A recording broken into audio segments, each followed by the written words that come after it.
രണ്ട് ക്വസ്റ്റ്യൻസ് ചോദിക്കാം. നമ്മളുടെ മനുഷ്യൻ എന്നുള്ള നിലയിൽ നൈതികമായിട്ടുള്ള കുറേ കാര്യങ്ങളുണ്ടല്ലോ. നൈതികമായിട്ടുള്ള കാര്യങ്ങൾ, ജനിച്ച കുട്ടി തൊട്ട് വളർന്നു വന്ന് മരിക്കുന്നത് വരെ നൈതികമായ ചില സ്വഭാവങ്ങൾ. ഒരുപക്ഷെ ഞാൻ പറഞ്ഞാൽ അത് മുഴുവൻ മനസ്സിലാവുമോ എന്നുള്ളത് അറിഞ്ഞൂടെ. ഞാൻ ഉദ്ദേശിച്ചതേ പുറത്ത് വരുന്നുണ്ടോ എന്ന് അറിഞ്ഞൂടെ. അപ്പോൾ അങ്ങനെയുള്ള നൈതികമായിട്ടുള്ള ചില സ്വഭാവങ്ങൾ വളർത്തിയെടുക്കാതെ തന്നെ അതങ്ങനെ ഡെവലപ്പ് ചെയ്ത് വരില്ലല്ലോ. ഫോർ എക്സാമ്പിൾ, ഒരു ജനസമൂഹം, ഒരു സാമൂഹ്യ അവസ്ഥ, ഒരു സമൂഹം, ആ സമൂഹമായിട്ട് ബന്ധപ്പെട്ട് മാത്രമല്ല അത് വളർന്നു വരുള്ളൂ. അപ്പോൾ അങ്ങനെ വരുമ്പോൾ ഫോർ എക്സാമ്പിൾ ലിറ്ററലായിട്ടുള്ള കഴിവുകൾ, അതായത് സാഹിത്യപരമായിട്ടുള്ള കഴിവുകൾ, പെയിൻറ്റിങ്, അങ്ങനെയുള്ള ആർട്ടുമായിട്ടുള്ള ബന്ധപ്പെട്ടുള്ള കാര്യങ്ങൾ. അതായത് സാഹിത്യം പോലെ തന്നെയാണല്ലോ ഈ വരയ്ക്കാനായിട്ടുള്ള കഴിവും പെയിൻറ്റിങ് അങ്ങനെയുള്ള കഴിവുകൾ ആർട്ടിസ്റ്റിക് ടെമ്പറമെൻറ്റ്സ്. ഈ ലിറ്ററൽ ടെമ്പറമെൻറ്റ്സ്, ആർട്ടിസ്റ്റിക് ടെമ്പറമെൻറ്റ്സ് എന്നിവ അങ്ങനെ ഡെവലപ്പ് ചെയ്ത് വരണമെങ്കിൽ അതിന് ഒരു പ്രൊസീജിയർ വേണ്ടേ? That will require A certain set of procedures. For example school, art പഠിപ്പിക്കുന്ന സ്കൂള് എന്ന പോലെ ഇങ്ങനെയുള്ള ഒരു മനുഷ്യനെ മൊത്തമായിട്ട് അറിഞ്ഞുകൊണ്ട്, ഒരു മനുഷ്യൻ്റെ സ്വഭാവങ്ങൾ മുഴുവൻ മൊത്തമായിട്ട് അറിഞ്ഞുകൊണ്ട് അതിനെ ഡിഫൈൻ ചെയ്ത് മറ്റുള്ളവരെ പൊതുവെ കുറേ ആളുകളുണ്ടെങ്കിൽ പൊതുവെ അവരെല്ലാവരെയും എന്താ പറയുക, ഒരു ബേസിക് ലെവലിലെങ്കിലും എത്തിച്ചിട്ട് വേണ്ടേ ഇതിലേക്ക് എത്തിക്കാനായിട്ട്. അപ്പോൾ അങ്ങനെ വരുമ്പോൾ എഡ്യൂക്കേഷൻ എന്നുള്ളത് വരുമ്പോൾ ഒരു പർട്ടിക്കുലർ സെറ്റ് ഓഫ് പ്രൊസീജിയേഴ്സ് ചെയ്യുന്നത് പോലെ സയൻറ്റിഫിക്കായിട്ട് ചെയ്യുന്നത് അങ്ങനെയാണല്ലോ. മതങ്ങളിലും അത് തന്നെയല്ലേ ചെയ്യണത്? അതിൽ കൂടുതലായിട്ട് ചെയ്യുന്നുണ്ടോ?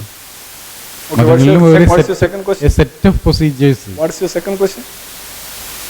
നൈതികമായിട്ടുള്ള നമ്മുടെ കഴിവുകൾ രണ്ട് ചോദ്യങ്ങൾ ചോദിക്കുന്ന സാർ പറഞ്ഞത്. അതെ, ഒന്ന് ഈ പറഞ്ഞ ആർട്ടിസ്റ്റിക് ടെമ്പറമെന്റ്സ് വളർത്തണം. ഒന്ന് ഈ ഇതുണ്ടല്ലോ, എന്താ പറയുക, ലിറ്ററൽ ടെമ്പറമെന്റ്, വെർണാക്കുലർ ലാംഗ്വേജുമായിട്ട് ബന്ധപ്പെട്ടും അതുപോലെ അത് വൊക്കാബുലറി എന്നുള്ള രീതിയിൽ തൊട്ട് തുടങ്ങും. Okay, thank you sir. So I was trying to connect to net. നടക്കുന്നില്ല, അവിടെ ഇതില്ല, റേഞ്ചില്ല. ഈ ആർട്ടിസ്റ്റിക് ടെമ്പറമെൻറ്റിനെ കുറിച്ച് നമ്മൾ ഈ ഗുഹാചിത്രങ്ങൾ തൊട്ട് നമ്മുടെ ഭാഷ എന്ന് പറയുന്നത് തന്നെ ഒരു ആർട്ടാണ് ശരിക്കും. ഏതാണ്ട് ഒരു 60,000-70,000 വർഷങ്ങൾക്ക് മുന്നെയാണ് ഭാഷ ശരിക്കും നമുക്ക് കരഗതമാകുന്നത്, നമ്മുടെ ഈ സ്പീഷീസിന് വരുന്നത്. ആ സമയത്ത് എന്താണ് സംഭവിച്ചതെന്ന് പറഞ്ഞു കഴിഞ്ഞാൽ, രണ്ട് ഏരിയാസ് ഉണ്ട് നമ്മുടെ ഭാഷയെ സഹായിക്കുന്നത്. വെർണിക്സ് ഏരിയാസ് എന്ന് പറയും, ബ്രൊക്കാസ് ഏരിയ എന്ന് പറയും. രസം എന്ന് പറഞ്ഞു കഴിഞ്ഞാൽ, ഈ വെർണിക്സ് ഏരിയ എന്താണോ ചെയ്യുന്നത് ഭാഷയുടെ, ബ്രൊക്കാസ് ഏരിയ എന്താണ് ചെയ്യുന്നത്? ബ്രൊക്ക എന്ന് പറഞ്ഞാൽ പോൾ ബ്രൊക്ക എന്ന് പറയുന്ന ഒരു സയൻറ്റിസ്റ്റിൻ്റെ പേരാണ്. ബ്രൊക്ക, വെർണിക്കും അത് കണക്ക് ഒരാളുടെ പേരാണ്. രണ്ട് ഏരിയയ്ക്ക് രണ്ട് ആളുടെ പേര് കൊടുത്തതേ ഉള്ളൂ. നമ്മളിപ്പോൾ രാജാജി നഗർ, തമ്പുരാൻ സ്ക്വയർ എന്നൊക്കെ കൊടുക്കുന്നോണം രണ്ട് പേര് കൊടുത്തേ ഉള്ളൂ. ഇത് രണ്ടുമാണ് ഭാഷയെ നിയന്ത്രിക്കുന്നത്. ഇതിൽ ഒരെണ്ണം സെമാൻറ്റിക് ആയിട്ടുള്ള അർത്ഥം സംബന്ധിച്ചുള്ള ഭാഗമാണ്, മറ്റൊന്ന് സ്ട്രക്ചർ സംബന്ധിച്ചുള്ള ഭാഗമാണ്, മോർഫോളജിയാണ്. അപ്പോൾ അർത്ഥം സംബന്ധിച്ചെന്ന് പറഞ്ഞു കഴിഞ്ഞാൽ ഈ വെർണിക്സ് ഏരിയയിലാണ് അർത്ഥം പ്രോസസ്സ് ചെയ്യുന്നത്. അപ്പം വെർണിക്സ് ഏരിയയിൽ നിങ്ങൾക്കൊരു സ്ട്രോക്ക് വന്നിട്ട് ആ ഭാഗത്ത് എന്തെങ്കിലും പ്രശ്നം വന്നു കഴിഞ്ഞാൽ നിങ്ങൾക്ക് സംസാരിക്കാനൊക്കെ പറ്റും, എഴുതാനും പറ്റും കൃത്യമായി, പക്ഷെ ഒന്നിൻ്റെ അർത്ഥം അറിയാൻ പറ്റില്ല. മനസ്സിലായത്? അത് നിങ്ങൾ നന്നായിട്ട് കറക്റ്റായിട്ട് എഴുതും, പക്ഷെ അർത്ഥം അറിയാൻ പറ്റില്ല. അതാണ് നിങ്ങളുടെ പ്രശ്നം. ഇനി ബ്രൊക്കാസ് ഏരിയ ആണെന്നുണ്ടെങ്കിൽ നിങ്ങൾക്ക് വാക്കുകളുടെയൊക്കെ അർത്ഥം അറിയാം, പക്ഷെ നിങ്ങൾ എഴുതി വരുമ്പോൾ കാക്രി പൂക്രി ആയിരിക്കും. മനസ്സിലായത്? ഐ ലവ് യു എന്നുള്ളത് യു, ലവ്, ഐ അങ്ങനെയൊക്കെ ആയിപ്പോവും, തിരിഞ്ഞു പോകും. അവർ ഈ സ്ട്രക്ചറും കോമ്പിനേഷൻ, ഞാൻ പറഞ്ഞത് പാർട്ടിക്കിൾസ് അല്ല പാറ്റേൺസ് ആണ് പ്രധാനമെന്ന് ഞാൻ പറഞ്ഞു, രാവിലെ പറഞ്ഞു. ഒരു ആറ്റംസ് അല്ല പ്രധാനം, ആറ്റംസിൻ്റെ ഘടനയാണ്. ഇലക്ട്രോൺസ് അല്ല പ്രധാനം, ഇലക്ട്രോൺസിൻ്റെ ഘടനയാണ്. എപ്പോഴും പാർട്ടിക്കിൾസിനേക്കാൾ കൂടുതൽ പാറ്റേൺസ് ആണ് പ്രധാനം. അതാണ് എമർജൻറ്റ് ക്വാളിറ്റി, എമർജൻറ്റ് എന്നൊക്കെ ഞാൻ പറഞ്ഞത്. അപ്പോൾ അതുപോലെ തന്നെയാണ് ബ്രൊക്കാസ് ഏരിയയുടെ കാര്യം. ബ്രൊക്കാസ് ഏരിയ ഉള്ളവർക്ക് ഗ്രാമർ ഒന്നും ശരിയാവില്ല. അപ്പോൾ ആലോചിച്ച് നോക്ക്, ഇതെല്ലാം ഇൻഡിപെൻഡൻ്റ് ആയിട്ട് കൊണ്ടുവരികയാണ് ചെയ്തത്.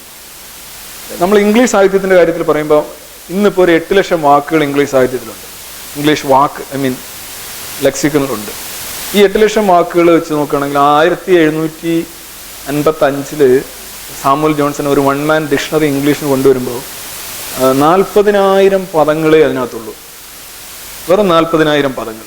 ഈ 40,000 പദങ്ങൾ നിങ്ങൾ കുറച്ചുകൂടെ ഷേക്സ്പിയറിൻ്റെ കാലഘട്ടത്തിലേക്ക് പോകുമ്പോൾ അത് ഏതാണ്ട് 23,000 25,000 പദങ്ങളായിട്ട് മാറുന്നുണ്ട്, കുറയുന്നുണ്ട്.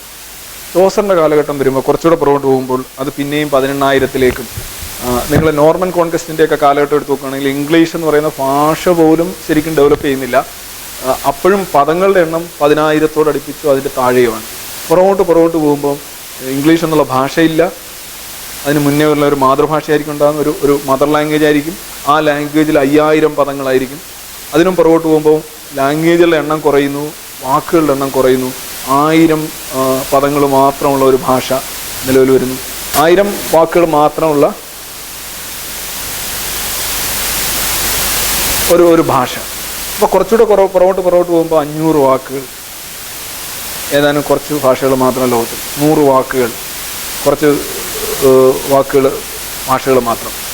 10 വാക്കുകൾ, 5 വാക്കുകൾ, 1 വാക്ക്. ഭാഷയില്ലാത്ത അവസ്ഥ. അപ്പോൾ ഭാഷയില്ലാത്ത അവസ്ഥയിൽ നിന്നാണ് ഇന്ന് ഈ കാണുന്ന എല്ലാ ഭാഷകളും മോർഫോളജിക്കലും സെമാൻറ്റിക്കലും ഒക്കെ ആയിട്ടുള്ള വ്യവസ്ഥകളും ഗ്രാമറും ഒക്കെ ആയിട്ട് ഉരുത്തിരിഞ്ഞെന്ന് പറഞ്ഞാൽ നിങ്ങൾ വിശ്വസിക്കും. ഒരു വാക്ക് പോലും ഇല്ലായ്മയിൽ നിന്നാണ് ഈ വാക്കുകളെല്ലാം ഉണ്ടായത്. അപ്പോൾ നിങ്ങൾക്ക് ഒന്നുമില്ലായ്മയിൽ നിന്ന് ഇതെല്ലാം ഉണ്ടാകുമോ എന്ന് ചോദിക്കും.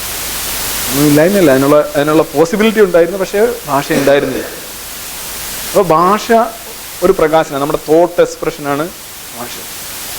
അപ്പോൾ കല എന്ന് പറയുന്നത് നമ്മളുടെ തോട്ട് എക്സ്പ്രഷൻ നടത്താനുള്ള ഒരു പ്രത്യേക മാർഗം, നമ്മുടെ ശരീരം, നമ്മുടെ മസ്തിഷ്കം അഭിനന്ദിക്കുന്ന ഒരു മാർഗം എന്നേ ഉള്ളൂ.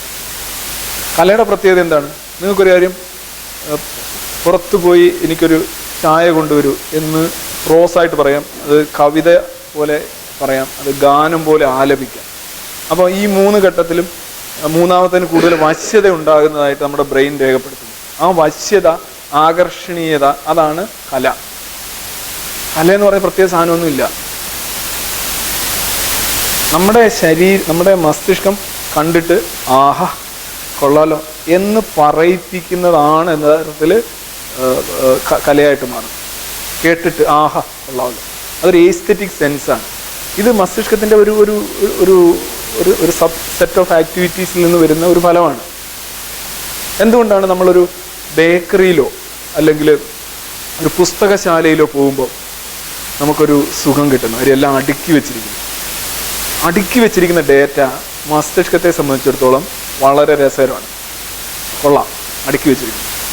പക്ഷേ നിങ്ങളൊരു ആക്രിക്കടയിൽ ചെന്ന് കഴിഞ്ഞാൽ എല്ലാം കൂടെ അലങ്കോലപ്പെട്ട് കിടക്കുന്നത് ഇതല്ല. അലങ്കോലപ്പെട്ട് കിടക്കുന്ന ഒരു മുറി മസ്തിഷ്കം പറയുന്നു, ഓഹ് എന്തുവാടേ ഇത്, എല്ലാം അടുക്കി വെച്ചിരിക്കുന്നത്, ആഹാ. ഇതാണ് ചുളിഞ്ഞൊക്കെ വസ്ത്രങ്ങൾ.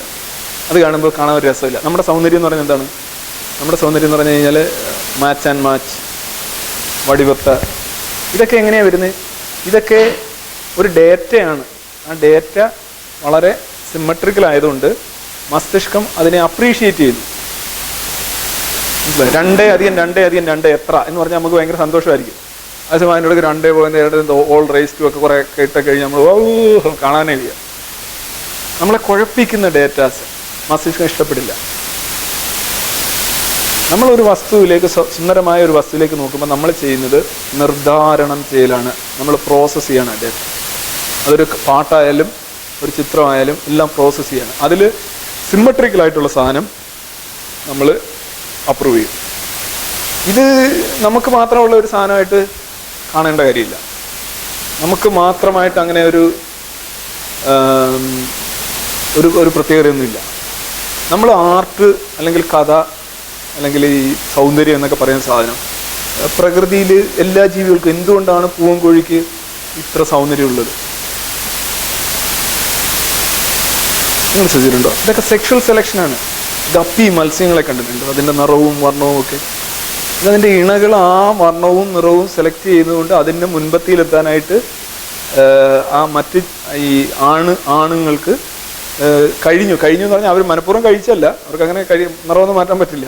അങ്ങനെയുള്ള മത്സ്യങ്ങളെ സെലക്ട് ചെയ്തപ്പോൾ അങ്ങനെയുള്ള മത്സ്യങ്ങൾ മാത്രം മാറി എന്നുള്ളതാണ്. ഉദാഹരണമായിട്ട് പൂവനും പിടയും തമ്മിലുള്ളത് തന്നെ ഇങ്ങനെയൊക്കെയുള്ള ഈ പിന്നെ ഇവല്യൂഷണറി ഗ്രോത്ത് അല്ലെങ്കിൽ ചേഞ്ചസ് ഉണ്ടായിരുന്ന ഇണകളെ പെൺകിളികൾ സെലക്ട് ചെയ്ത് ബാക്കിയുള്ളവയെ സെലക്ട് ചെയ്യാതായി ഇവയുടെ മാത്രം വർഗം നാച്ചുറൽ സെലക്ഷൻ, അത് നിങ്ങൾ പഠിച്ചെങ്കിൽ ഒരു പറയുന്നത് മനസ്സിലാവുമെന്നറിയില്ല, അങ്ങനെയാണ് അത് സെലക്ട് ചെയ്ത് വരുന്നത്. അതാ സൗന്ദര്യം തന്നെയാണ് നമ്മൾ പറയുന്ന സൗന്ദര്യവും. നമ്മൾ സെക്സിനെസ് എന്ന് പറയുന്നത്, ഈ സെക്സിനെസ് എന്ന് പറയുന്ന സാധനം പ്രപഞ്ചത്തിൽ മൊത്തം ഉണ്ട്, എല്ലാ ജീവികളിലും സെക്സിനെസ് ഉണ്ട്. നമ്മളാകാൻ ശ്രമിക്കുന്നത് സെക്സി ആവാനാണ് ശ്രമിക്കുന്നത്. സെക്സി ആവാന്ന് പറഞ്ഞു കഴിഞ്ഞാൽ ഇണക്കി നമ്മളുടെ എതിർ ലിംഗത്തിൽപ്പെട്ടവർക്ക് ആകർഷണം ഉണ്ടാക്കുന്ന രീതിയിൽ നടക്കാനായിട്ടാണ്, ജീവിക്കാനായിട്ടാണ് ലോകത്തുള്ള സർവ്വ ജീവികളും ശ്രമിക്കുന്നത്. അതിൻ്റെ ഫലമായിട്ടാണ് പലപ്പോഴും ഈ ആർട്ടിൻ്റെ ഒരു ഡെവലപ്മെൻറ്റ് തന്നെ ഇതാണ്. ഈ ജെൻഡർ, ബാക്ടീരിയയുടെ ആർട്ടൊന്നും നമ്മൾ കാണുന്നില്ല. ജെൻഡറും ആർട്ടുമായിട്ടൊരു ബന്ധമുണ്ട് എന്ന് പറഞ്ഞു, ഇത് ഞാൻ കിട്ടുന്നില്ല. അപ്പോൾ നിങ്ങൾ ഈ കാണുന്ന ഇത് വേണേൽ കാണാൻ പറ്റും. ഈ ഒരു കിളി ഉണ്ടാക്കിയ വീടാണിതേ.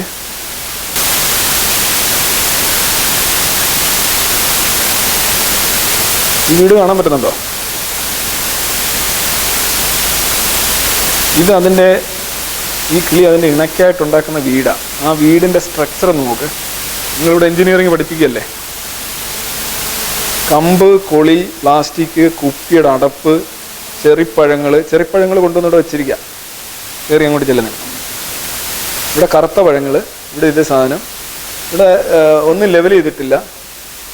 ഉണ്ടണ്ട, ഇതെങ്ങനെയാണ് ഇത് ആസൂത്രണം ചെയ്യുന്നത്? ഇങ്ങനെയുള്ള ഒരു സാധനത്തെ കാണാൻ രസമുണ്ട് എന്ന് അക്കിളിക്ക് തോന്നില്ലേ?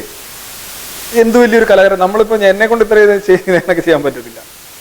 നമ്മളെ കലാബോധം എന്ന് പറയുന്നത് പലപ്പോഴും അതിലും താഴെയാണ്. ഇത് കല എന്ന് പറയുന്നത് മനുഷ്യന് മാത്രം സ്വന്തമായിട്ടുള്ള ഒരു സാധനമല്ല. മസ്തിഷ്കം അപ്രീഷിയേറ്റ് ചെയ്യുന്ന കാര്യങ്ങൾ കലയായി മാറുന്നു എന്നുള്ളതാണ് സത്യം. ഈ ബൗർ ബേർഡിൻ്റെ കുടില് അതിന് ഏറ്റവും നല്ല ഉദാഹരണമാണ്. എങ്ങനെയാണ് ഈ ചെറിപ്പൂക്കൾ വെച്ചുകൊണ്ട് നമ്മൾ ഓണപ്പൂക്കളെ ഇടുന്നോണം ഒരു കിളി നിങ്ങളുടെ ബുദ്ധിയുടെ 1000-ലൊരു അംശം പോലും ഇല്ലാത്ത ഒരു കിളി എങ്ങനെയാണ് ഒരു ഓണപ്പൂക്കളം പോലുള്ള ഒരു ചെറിപ്പഴങ്ങൾ കൊണ്ടുള്ള ഒരു സാധനം അവിടെ ഉണ്ടാക്കിയത്? നമുക്ക് എന്തോ ആന ശേഷിയുണ്ടെന്ന് പറയുമ്പോൾ നിങ്ങൾ ഇതുകൂടെ മനസ്സിലാക്കുക. ഇതൊക്കെ സാർവജനീനമായ പല പല ജീവികളിലും ഉള്ള ശേഷികൾ. എല്ലാ ജീവിക്കും ഇങ്ങനെ ഇല്ല. നമ്മൾ വെച്ച് കൂടുതലുണ്ട്. നമ്മുടെ ബ്രെയിൻ കുറച്ചുകൂടെ ഒരുപാട് വികസിച്ചതായതുകൊണ്ട് നമ്മൾ കൂടുതലുണ്ട്. ഇപ്പോൾ മാതൃസ്നേഹം, ഒരു നായ പ്രസവിച്ച് കിടക്കുന്നിടത്ത് നിങ്ങൾക്ക് ഒരു കുട്ടി എടുക്കാൻ പറ്റുമോ? കടിച്ചു കീറും. അത് മാതൃസ്നേഹം. നിങ്ങളത് സമ്മതിക്കത്തില്ല. നിങ്ങൾക്ക് ജോൺസൺ ആൻഡ് ജോൺസൺ വെച്ച് കാണിച്ചെങ്കിൽ മാതൃസ്നേഹമാവും. അല്ലെങ്കിൽ ഒരു കാക്കയെ നിങ്ങൾ ആക്രമിച്ച് നോക്കുക, ആ കാക്കകളെല്ലാം കൂടെ നിങ്ങളുടെ പുറകെ പറന്നു വരും. അത് സംഘബോധമാണ്. നിങ്ങളിപ്പോൾ പാർട്ടിയിൽ ചേർന്നെങ്കിൽ നിങ്ങൾക്ക് സംഘബോധം വരും. ഇപ്പോൾ ബ്ലഡ് തന്നെ ഈ ബാംബെയർ ബാറ്റ്സ് എന്ന് പറയുന്ന നാസിയൻ ആയുർവേദത്തിലൊക്കെ അതിനകത്തൊക്കെ ഉണ്ട്. ആ ബാറ്റ്സ് ശരിക്കും ഈ രക്തം സുഖമില്ലാതൊക്കെ കിടക്കുകയാണെങ്കിൽ കൂട്ടിൽ രക്തം ശേഖരിച്ചുകൊണ്ട് വന്നിട്ട് ഈ സുഖമില്ലാതെ കിടക്കുന്ന ജീവികളുടെ വായിലോട്ട് തുപ്പിക്കൊടുത്തിട്ട് ഇത് വാങ്ങിക്കുന്ന ജീവികൾക്ക് ബാറ്റ്സിന് അറിയാൻ തങ്ങൾ എത്രമാത്രം രക്തം വാങ്ങിച്ചു. അടുത്ത തവണ പോയിട്ട് വരുമ്പോൾ ഇവൻ അസുഖമായിട്ട് വരുമ്പോൾ ഇവരത് തിരിച്ചു കൊടുക്കും.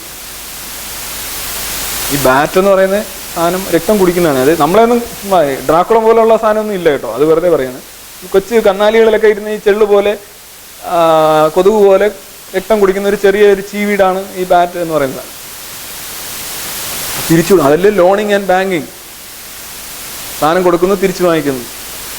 അപ്പം നമ്മളുടെ ഇടയിൽ കാണപ്പെടുന്ന എല്ലാ സാമൂഹ്യ ആചാരങ്ങളും കലയും എല്ലാം തന്നെ ഏറിയും കുറഞ്ഞും എല്ലാ ജീവിവർഗങ്ങളിലും ഉണ്ട്. നമ്മൾ അത്രയും പ്രൊനൗൺസ്ഡ് അല്ല എന്നേ ഉള്ളൂ. കാര്യം മസ്തിഷ്കത്തിൻ്റെ പ്രത്യേകത. അല്ല നമ്മൾ മാത്രമായിട്ടുള്ള സാധനം നമ്മൾ പലർക്കും ഉള്ളതും നമുക്കില്ല. എക്കോ ലൊക്കേഷൻ്റെ കാര്യം ഞാൻ രാവിലെ പറഞ്ഞു. എങ്ങനെയാണ് ശബ്ദ തരംഗങ്ങൾ അയച്ച് പ്രതിബിംബങ്ങളെ ദൂരവും സ്ഥലവും വലുപ്പവും ഒക്കെ കണ്ടുപിടിക്കുന്നത്? ഇത്ര വലിയ ടെക്നോളജിയാണ്. നമുക്ക് വലിയ ഗാഡ്ജറ്റ്സ് വേണം നമുക്ക് കണ്ടുപിടിക്കാൻ. നമ്മളിപ്പോൾ ലേസർ ബീംസ് അയച്ചുകൊണ്ട് ചന്ദ്രനും ഭൂമിയായിട്ടുള്ള ദൂരം നമ്മൾ റെട്രോ റിഫ്ലക്ടർ വെച്ച് കണക്കാക്കുന്നുണ്ട്. ഇതേപോലെ ലേസർ ബീംസിന് പകരം സൗണ്ട് വേവ്സ് അയച്ചുകൊണ്ട് തൻ്റെ മുന്നിലിരിക്കുന്ന പാറക്കെട്ടാണോ മണലാണോ എന്നൊക്കെ തിരിച്ചറിയാൻ ആ പക്ഷിക്ക് കഴിയുന്നു എന്ന് പറഞ്ഞാൽ പക്ഷി ഉണ്ടാക്കിയതല്ലത്. പക്ഷി മാവൂലുകളെല്ലാം കൂടിയിരുന്ന് ഉണ്ടാക്കിയ ടെക്നോളജി ഒന്നും അല്ലത്. അതിന് സഹജമായത് വരികയാണ്. തിമിംഗലങ്ങൾക്ക് അതേ ഈ എക്കോ ലൊക്കേഷൻ ഒന്നും നമുക്ക് ചിന്തിക്കാനേ പറ്റത്തില്ല. ഇറ്റ്സ് എ ഹയർ ലെവൽ ടെക്നോളജിയാണ് അത്. അപ്പം നമുക്ക് ആവശ്യമുള്ള, നമുക്ക് ജീവിച്ചു പോകാനായിട്ടുള്ള കഴിവുകളാണ് നമ്മളിൽ വികസിതമായിട്ടുള്ളത്. നമ്മുടെ കഴിവുകൾ ഒരു ആനയ്ക്ക് ആവശ്യമില്ല. നമുക്ക് പഠിക്കേണ്ടി വരുന്ന കാര്യം, പഠിച്ച് അതിജീവിക്കുന്ന മാത്രമേ നമുക്ക് അതിജീവിക്കാൻ പറ്റൂ. നോക്കുക, നമ്മളുടെ ശരീരങ്ങളെ മൊത്തം നോക്കുക. നമുക്ക് ഈ തലച്ചോറില്ലായിരുന്നുവെങ്കിൽ കുറ്റിയേറ്റു പോകുമെന്ന് ഉറപ്പുണ്ടായിരുന്ന ഒരു ജീവിവർഗമാണ് മനുഷ്യൻ. കാര്യം അവനൊട്ടും അനുകൂലമല്ല. ആ കുട്ടിയെക്കുറിച്ച് തന്നെ അദ്ദേഹം പറഞ്ഞു, ആദ്യത്തെ ഒരു 3 വർഷം വെറും ഒരു പഞ്ഞിക്കെട്ട് പോലെ ജീവിക്കാൻ, നിസ്സഹായമായി പരാശ്രയബോധത്തോടെ ജീവിക്കേണ്ട ഒരാളാണ് മനുഷ്യക്കുട്ടി. അവനൊരുപാട് സഹായങ്ങൾ ആവശ്യമുണ്ട്. പക്ഷേ ഒരു പശുക്കുട്ടിയാണെങ്കിൽ പറന്ന് വീണാൽ ഉടനെ ചാടി എണ്ണിച്ച് പോവാണ്. നമ്മുടെ മസ്തിഷ്കത്തിൻ്റെ വികാസം എന്ന് പറയുന്ന സാധനം ഉണ്ടായിരുന്നില്ലെങ്കിൽ, നമ്മൾ ഹോമോ നിയാണ്ടർതാലൻസിസ് എന്ന് പറയുന്ന ഒരു വർക്കുണ്ട്. നമ്മുടെ ചേട്ടന്മാർ നമ്മളെക്കാൾ കുറച്ചുകൂടെ വലുപ്പം ഉണ്ടായിരുന്നു അവർക്ക്. എവിടെയാ അവരിപ്പോൾ? അവർക്ക് ഒരുപക്ഷെ നമ്മുടെ അത്രയും ബ്രെയിനും ഉണ്ടായിരുന്നു, എനിക്കറിയില്ല. പക്ഷെ അതൊന്നും കാണാനില്ല. അപ്രത്യക്ഷമായി അവരുടെ തലയോട്ടികളും അവരുടെ ഫോസിലുകളും മാത്രമാണ് നമ്മളിന്ന് കാണുന്നത്. ഹോമോ ഫോസിലുകളിൽ ഒറ്റ ഒരെണ്ണം മാത്രമേ അറിയിക്കുള്ളൂ, ഹോമോ സാപ്പിയൻസ് സാപ്പിയൻസ്. ഹോമോ ഫ്ലോറൻസിസ് എന്ന് പറയുന്ന ഒരു വർഗ്ഗം ഉണ്ടായിരുന്നു. 3.25 അടി പൊക്കമുള്ള ആൾക്കാർ, കുള്ളന്മാർ. ഇന്തോനേഷ്യയിലെ ഫ്ലോർ എന്ന് പറയുന്ന ഐലൻഡിൽ ഒരു ഗുഹയിൽ ചെന്ന് കഴിഞ്ഞാൽ മൊത്തം ഇവരുടെ തലയോട്ടികളും അവരുടെ ഫോസിലുകളുമാണ് കിട്ടുന്നത്. കൊച്ചു മനുഷ്യർ. അവിടെ തന്നെ കൊച്ചാനകളുണ്ടായിരുന്നു. ഇപ്പോൾ ഉള്ള ആനയുടെ ചെറിയ ആന, എല്ലാം ചെറുതായിരുന്നു. ആ ഒരു നീച്ച് എല്ലാത്തിനെയും ചെറുതാക്കിയതാണ് കുഞ്ഞു മനുഷ്യർ. അപ്പോൾ പരിണാമത്തിൻ്റെ വിവിധ സാധ്യതകളാണ് അവിടെ വരുന്നത്. അതുകൊണ്ട് ആർട്ടായാലും ഇത് താങ്കൾ രണ്ടാമത് പറഞ്ഞത് മതം ധാർമ്മികത വളർത്തുന്നുണ്ടോ എന്നുള്ളത് ഒരു പച്ചക്കള്ളാണ്. കാര്യം മതമൊക്കെ വളരെ പുതിയ സാധനമാണ്, വളരെ പുതിയ സാധനമാണ് മതം. ഏറിയാൽ ഏറ്റവും വലിയ മതത്തിന് പോലും കൂടിപ്പോയാൽ ഒരു 4000 വർഷത്തിൽ കൂടുതൽ പഴക്കമുള്ള മതം. ഈ മതങ്ങൾ എന്താ ചെയ്തിട്ടുള്ളതെന്ന് വെച്ചാൽ അവരൊന്നും കണ്ടുപിടിക്കുകയൊന്നും ചെയ്തിട്ടില്ല. ഇപ്പോൾ സുന്നത്ത് ഇസ്ലാമിലുണ്ട്, ജൂതമതത്തിലുണ്ട് സുന്നത്ത്. ഒരുപാട് ആഫ്രിക്കൻ ഗോത്രങ്ങളിലും സുന്നത്തുണ്ട്. സ്ത്രീകളുടെ സുന്നത്തുണ്ട്, പുരുഷന്മാരുടെ സുന്നത്തുണ്ട്. ഇത് മതം കണ്ടുപിടിച്ചാണോ? അല്ല. അതാത് ഗോത്രങ്ങളിൽ നിലവിലിരുന്ന ആചാരങ്ങൾ മതത്തിൽ വന്നുപെട്ടു. മതം എന്ന് പറയുന്നത് ഒരു ഓരുവലയാണ്. ഏത് സമൂഹത്തിലാണോ അത് പിറന്നു വീഴുന്നത്, ആ സമൂഹത്തിലെ ഉണ്ടായിരുന്നതെല്ലാം ഇതിനകത്ത് കുരുങ്ങും. നല്ലതുണ്ടാവും, ചീത്ത ഉണ്ടാവും, മോശമായിട്ടുള്ളതും ഹൊറിബിളായിട്ടുള്ളതും ഉണ്ടാവും. എക്കാലത്ത് ഉപയോഗിക്കാവുന്നതുണ്ടാവും, പരിഷ്കരിച്ച് ഉപയോഗിക്കാവുന്നതുണ്ടാവും, തള്ളിക്കളയേണ്ടതുണ്ടാവും. മതമൊന്നും ഉണ്ടാക്കുന്നില്ല. മതം ഇതെല്ലാം കൂടെ വാരി വലിച്ചുകൊണ്ട് വെക്കുന്നു. മനസ്സിലായില്ലേ? പക്ഷെ മതത്തിൻ്റെ പ്രശ്നം എന്താണപ്പം? മതത്തിൻ്റെ പ്രശ്നം എന്ന് പറഞ്ഞാൽ ഇങ്ങനെ വാരിക്കൂട്ടുന്ന സാധനങ്ങൾ പുസ്തക രൂപത്തിലൊക്കെ എഴുതി വെച്ചിട്ട് കാലികമായി പരിഷ്കരിക്കേണ്ടവയെ പരിഷ്കരിക്കാൻ അനുവദിക്കുന്നില്ല എന്നുള്ളതാണ് മതത്തിൻ്റെ പ്രശ്നം. ഇതാണ് പ്രധാന പ്രശ്നം. ഇപ്പോൾ സുന്നത്ത്, ദൈവം എല്ലാത്തിലോടും പെർഫെക്റ്റായിട്ട് സൃഷ്ടിച്ചിരിക്കുന്നു എന്നൊരിടത്ത് എഴുതി വെക്കുന്നു, മനുഷ്യനെ പറയും. എന്നിട്ട് പറയുന്നു അവൻ്റെ ലിംഗത്തിൻ്റെ അഗ്രചർമ്മം കട്ട് ചെയ്ത് കളയാം. ഇതെങ്ങനെ പൊരുത്തപ്പെടുന്നു? എന്നിട്ട് വാദിക്കുന്നു അഗ്രചർമ്മം കട്ട് ചെയ്ത് കളഞ്ഞാൽ ഗുണങ്ങളുണ്ട്, എയ്ഡ്സ് തടയാം എന്നൊക്കെയുള്ള ഉടായിപ്പുകളുമായിട്ട് പിന്നെ വരും. കാലികമായി നമുക്ക് പരിഷ്കരിക്കാൻ പറ്റണം. നമുക്ക് സതി ഇന്നാണെങ്കിൽ മാറ്റാൻ പറ്റുമെന്ന് എനിക്കറിയില്ല. പണ്ട് ബ്രിട്ടീഷുകാരുള്ളത് കൊണ്ട് ഒക്കെ നടന്ന കാര്യമാണ്. മനസ്സിലായില്ല? അപ്പം നമ്മളൊരു സമൂഹം, ശൈശവ വിവാഹം, നമുക്കറിയാം. ശൈശവ വിവാഹം ഇന്ത്യയിൽ 1896 ഹിന്ദുക്കളുടെ വിവാഹപ്രായം സംബന്ധിച്ചൊരു ബില്ല് ബ്രിട്ടീഷുകാർ കൊണ്ടുവന്നു. എന്തായിരുന്നു ബില്ലിന് ഉണ്ടായിരുന്നത്? 10 വയസ്സിൽ നിന്നും വിവാഹപ്രായം 12 വയസ്സാക്കി മാറ്റി. അന്ന് അതിനെതിരെ ഇന്ത്യയിലെ വലിയ പണ്ഡിതന്മാരായിട്ടുള്ള ഹിന്ദു നേതാക്കൾ ഉറഞ്ഞു തുള്ളി. 1-ാം സ്ഥാനത്ത് ബാലഗംഗാധര തിലകൻ. ബാലഗംഗാധര തിലകനെ പോലെ ഒരു വലിയ നേതാവിന് അദ്ദേഹം പറഞ്ഞത് 10 വയസ്സിൽ നിന്ന് 12 വയസ്സായിട്ട് ഹിന്ദുക്കളുടെ വിവാഹപ്രായം മാറ്റുന്നതിന് ഞാൻ എതിരാണ്. കാരണം അത് ഞങ്ങളുടെ മതത്തിൽ മേലുള്ള കൈയടത്താണ്. അപ്പോൾ മതത്തിന് മേലുള്ള കൈയടത്തൽ എന്ന് പറയുമ്പോൾ മതം മാറാൻ തയ്യാറല്ലാത്ത സാധനം. മതം മാറുന്നില്ല. പക്ഷെ നമുക്ക് അങ്ങനെയല്ല. നമ്മുടെ പഴയ കഥകളൊക്കെ വായിച്ചു നോക്കി കഴിഞ്ഞാൽ അച്ഛനും മകളും ആയിട്ടുള്ള കഥകൾ നമുക്ക് ബൈബിളിൽ കിട്ടും. നമ്മളുടെ ആദ്യ കഥ തന്നെ ഇൻസെസ്റ്റിലാണ് തുടങ്ങുന്നത്. ആദവും അവ്വയും എന്ന് പറയുമ്പോൾ പിന്നെ കായേനും ആബേലും ആണ് ഉള്ളത്. കായൻ ആബേലിനെ കൊല്ലുകയും നോദ് എന്ന് പറയുന്ന സ്ഥലത്തേക്ക് കായൻ പോവുകയും ചെയ്യുന്നുണ്ട്. പിന്നെ കായന് സന്തതി പരമ്പരകൾ ഉണ്ടാകുന്നതാണ്. അത് ഒന്നുകിൽ ആരാണ് അവിടെ സ്ത്രീ ആയിട്ടുള്ളത്? ഒന്നുകിൽ അമ്മ അല്ലെങ്കിൽ സഹോദരി. അപ്പോൾ ഒരു കഥ പറയുന്നത് തന്നെ നമ്മൾ ഇൻസെസ്റ്റിൽ നിന്നാണ് തുടങ്ങുന്നത്. അല്ലാത്തൊരു നല്ല കഥ പറയാൻ നമുക്ക് സാധിക്കുന്നില്ല. പക്ഷേ ഇന്ന് ഇൻസെസ്റ്റ് നമ്മൾ അംഗീകരിക്കത്തില്ല. പക്ഷെ നമ്മളെ തുടക്കം തന്നെ ഇങ്ങനെയാണ് എന്നാണ് അതിനകത്ത് പറയുന്നത്. അപ്പം നമ്മൾ ധാർമ്മികമായിട്ട് മാറുന്നുണ്ട്. ഇപ്പോൾ വേട്ട, പണ്ട് ദുഷ്യന്തനും ശകുന്തളയും ഉള്ള എപ്പിസോഡിൽ ദുഷ്യന്തൻ ചെന്നിട്ട് ഇങ്ങനെ മെഷീൻ ഗണ്ണ് അസ്ത്രം വെച്ചുകൊണ്ട് എല്ലാത്തിനെയും കൊല്ലുകയാണ്, കാടിളക്കി ചെല്ലുകയാണ്. ഇന്ന് അങ്ങനെ കാടിളക്കി ഒരാൾ മൃഗങ്ങളെ കൊന്ന് ചെന്ന് കഴിഞ്ഞാൽ അകത്ത് കിടക്കും. സൽമാൻ ഖാനെ പോലെയുള്ള ആളിനെ കൊന്നിട്ട് പുറത്തിറങ്ങി, പക്ഷേ മാനിനെ കൊന്നതിൻ്റെ കേസിൽ ഇപ്പോഴും പുള്ളിക്ക് പ്രശ്നമാണ്. അപ്പോൾ മൃഗങ്ങളോടുള്ള നമ്മളുടെ ധാർമ്മികപരമായ നിലപാട് മാറിയിരിക്കുന്നു. സ്ത്രീകളൊക്കെ കുറിച്ച് എന്തായിരുന്നു നമ്മൾ ചെയ്തുകൊണ്ടിരുന്നത്? ഇതൊന്നും മതം അനുവദിക്കുന്നില്ല. സ്ത്രീക്ക് ഈക്വാലിറ്റി കൊടുക്കണം പറയുമ്പോൾ എല്ലാ മതങ്ങളും വരുന്നുണ്ട്. ഇപ്പൊ ഇസ്ലാമിൽ ഒരു സ്ത്രീ എന്ന് പറയുന്നത് അരപുരുഷനാണ്, ലിറ്ററലി അരപുരുഷനാണ്. നിങ്ങൾക്ക് ഒരു മുസ്ലിമിന് ഒരു മകൻ ഉണ്ട് എന്നിരിക്കട്ടെ, അയാൾ മരിച്ചു കഴിഞ്ഞാൽ അയാളുടെ മുഴുവൻ സ്വത്തും മകന് കിട്ടും. അയാൾക്കൊരു മകൾ മാത്രമേ ഉള്ളൂ എന്നിരിക്കട്ടെ, അയാൾ മരിച്ചു കഴിഞ്ഞാൽ അതിൻ്റെ പകുതി സ്വത്തേ കിട്ടുള്ളൂ. പിന്നെ അതിന് കുറേ ഉടായ്പ, സ്ത്രീയെ ഞങ്ങൾ നോക്കുന്നു, എന്താ സ്ത്രീക്ക് തന്നെ ജീവിക്കാൻ പറ്റില്ലേ? ഇനി 2 പെൺകുട്ടികളാണെങ്കിൽ അവർക്ക് 3-ൽ 2 കിട്ടുള്ളൂ. മകനാണെന്നുണ്ടെങ്കിൽ പ്രശ്നമില്ല, 2 മക്കളാണെങ്കിൽ പപ്പാതി എടുക്കാം. ഈ മകളുടെ മകനും മകന്റെ മകനും തമ്മിൽ വരെ ഇതുണ്ട്, വിവേചനം ഉണ്ട് അതിനകത്ത്. ഇതൊക്കെ എങ്ങനെ വരുന്നു? ഇതൊക്കെ നമ്മുടെ ഒരു സമൂഹത്തിനോ സിവിലൈസേഷനോ ചേർന്ന കാര്യങ്ങളാണോ? ചിലർ പറയുമോ ഞങ്ങൾ അരപുരുഷനായിട്ട് ജീവിച്ചോളാം, ഞങ്ങൾക്ക് കുഴപ്പമൊന്നുമില്ല. അങ്ങനെ പറയുന്നവരെ കുറിച്ച് നമുക്കൊന്നും പറയാനില്ല. പക്ഷെ ഒരു ശരാശരി ഒരു പുരുഷനും ഒരു സ്ത്രീയും തമ്മിൽ എന്താ വ്യത്യാസമുള്ളത്? ഒരു സെക്ഷൽ ക്രോമസോമിന്റെ വ്യത്യാസം. നിങ്ങളൊരു സ്ത്രീ ആയിക്കഴിഞ്ഞാൽ നിങ്ങൾക്ക് എന്തൊക്കെ നഷ്ടപ്പെടും എന്ന് ഒരു നിമിഷം ചിന്തിച്ചു കഴിഞ്ഞാൽ നിങ്ങൾ ആ നിമിഷം ഒരു ഫെമിനിസ്റ്റായിട്ട് മാറും. ഒറ്റ നിമിഷം ചിന്തിച്ചാൽ ഞാൻ ഇന്നത്തെ സമൂഹത്തിൽ ഞാനൊരു സ്ത്രീ ആയിരുന്നെങ്കിൽ എനിക്ക് അത് ചെയ്യാൻ പറ്റില്ല, ഇത് ചെയ്യാൻ പറ്റില്ല, രാത്രി കറങ്ങാൻ പറ്റില്ല, മറ്റേത് കിട്ടില്ല, മറിച്ച് കിട്ടില്ല. അപ്പം വിചാരിക്കും എനിക്ക് ബുദ്ധിമുട്ട്, അവരെങ്ങനെ ജീവിക്കും? ഇതൊക്കെ മതം എന്ന് പറഞ്ഞാൽ സ്ത്രീയുടെ കല്ലറയാണ്, സെമിത്തേരിയാണ്. അത് ഹിന്ദു മതമല്ല. ഹിന്ദു മതമൊക്കെ ഒരുപാട് മാറിയിട്ടുണ്ടെന്ന് പറയുന്നത് അല്ല. അവരുടെ ഈ അവകാശ, ഞാനൊരു കഥ പറഞ്ഞുകൊണ്ട് ഇത് അവസാനിക്കും. ഈ കടലിൽ പോയി കഴിഞ്ഞാൽ ഭാര്യ സുചരിതയാണെങ്കിൽ ഭർത്താവ് സുരക്ഷിതയായിട്ട് തിരിച്ചു വരുമെന്ന ഒരു കഥയുണ്ട്. അപ്പോൾ അയാൾ കടലിൽ പോയി, അവൾ പിഴച്ചു പോയി, അവനെ കടലമ്മ കൊണ്ടുപോയി എന്നാണ് പറയുക. അപ്പോൾ ഈ കഥ കേൾക്കുമ്പോൾ സ്ത്രീകൾ വിചാരിക്കും, എൻ്റെ ചാരിത്രം കൊണ്ടാണ് എൻ്റെ ഭർത്താവ് ഇങ്ങനെ ജീവിച്ചു, അപ്പം ഞാൻ ആരാ മോൾ. ഇതൊരു ഫോൾസ് പ്രൈഡാണ്, തെറ്റായിട്ടുള്ള ഒരു ബോധമാണ് അവർക്ക് കൊടുക്കുന്നത്. ഒരു കഥ പറഞ്ഞവരെ നിയന്ത്രിക്കുകയാണ്. അത് ഈ കഥ വെച്ചുകൊണ്ട് അവളുടെ മുഴുവൻ വൈകാരികവും ബൗദ്ധികവുമായിട്ടുള്ള കാര്യങ്ങളെ പുരുഷൻ നിയന്ത്രിക്കുകയാണ്. നിങ്ങൾ എന്തെങ്കിലും കേട്ടിട്ടുണ്ടോ ഒരു പുരുഷൻ, കടലിൽ പോകുന്ന പുരുഷൻ അല്ലെങ്കിൽ കച്ചവടത്തിന് പോകുന്ന പുരുഷൻ അന്യ സ്ത്രീകളുമായി ഒന്നും ബന്ധപ്പെടാതിരുന്നു കഴിഞ്ഞാൽ വീട്ടിലിരിക്കുന്ന ഭാര്യയ്ക്ക് നല്ല സുഖമായിരിക്കും എന്ന് പറഞ്ഞൊരു കഥ കേട്ടിട്ടുണ്ട്? എന്തുകൊണ്ടാണ് ആ ഒരു കഥ വരാത്തത്? ഇപ്പോൾ സത്യവാൻ സാവിത്രിയുടെ കഥയുണ്ട്.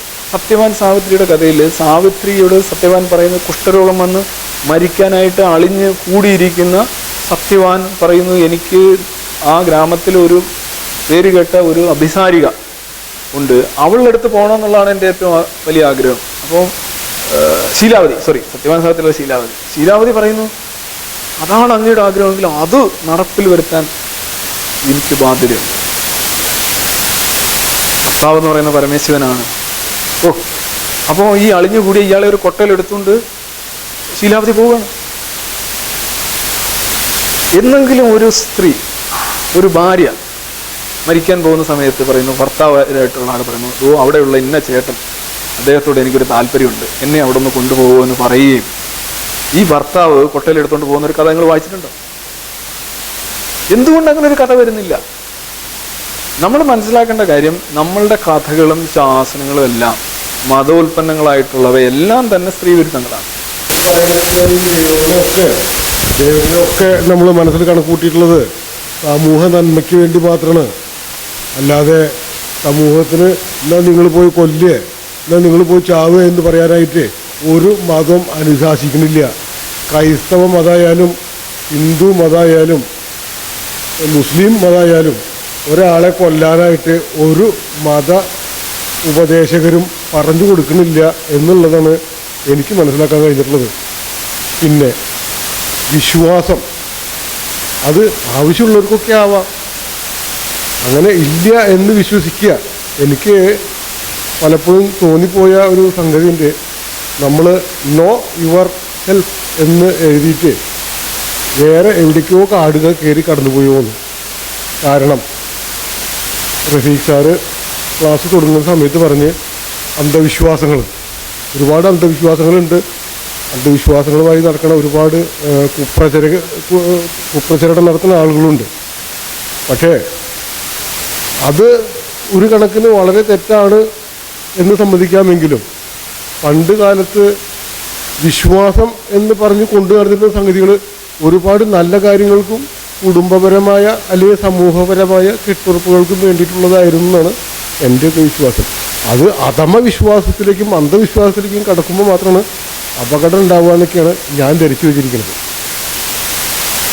ഇപ്പോൾ ആ അന്ധവിശ്വാസം അതുപോലെ തന്നെ വിശ്വാസം തമ്മിലുള്ള വ്യത്യാസം ഒന്നുകൂടി ക്ലിയർ ചെയ്ത് കഴിഞ്ഞാൽ ഓക്കെ റൈറ്റ്.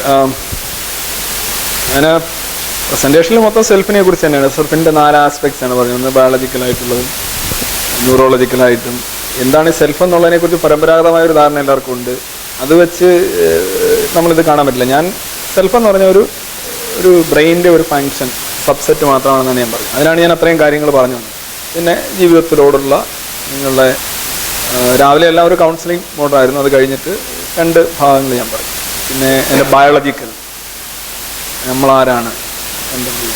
അപ്പോൾ അവിടെ അത് തന്നെ. അതിനുശേഷം ഇപ്പോൾ ഇദ്ദേഹം ചോദിച്ചൊരു ചോദ്യമാണ്, മതവുമായി റിലേറ്റ് ചെയ്ത ചോദ്യം അവിടെ നിന്ന് വന്നുകൊണ്ടാണ് ഞാൻ അതിന് മറുപടി പറഞ്ഞത്. സാറ് ചോദിച്ചത്.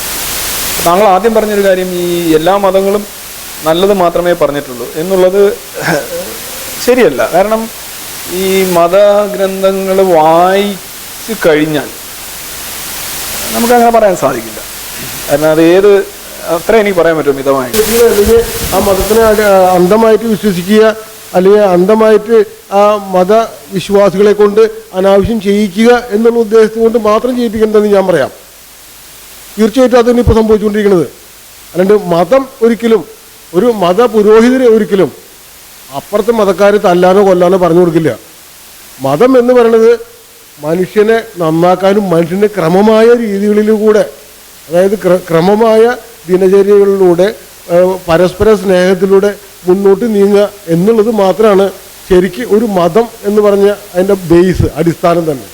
അതിൻ്റെ അപ്പുറത്തേക്ക് നീങ്ങുന്നതൊക്കെ മതപരമായ എന്താ പറയുക ദുഷ്ടലാക്കോട് കൂടിയിട്ട് പല പ്രശ്നങ്ങൾക്കും വേണ്ടി കരുതി കൂട്ടി ചെയ്യുന്നതാണ്. അത് അനുവദിക്കാൻ പാടില്ല എന്ന് മാത്രമേ ഞാൻ പറയുള്ളൂ.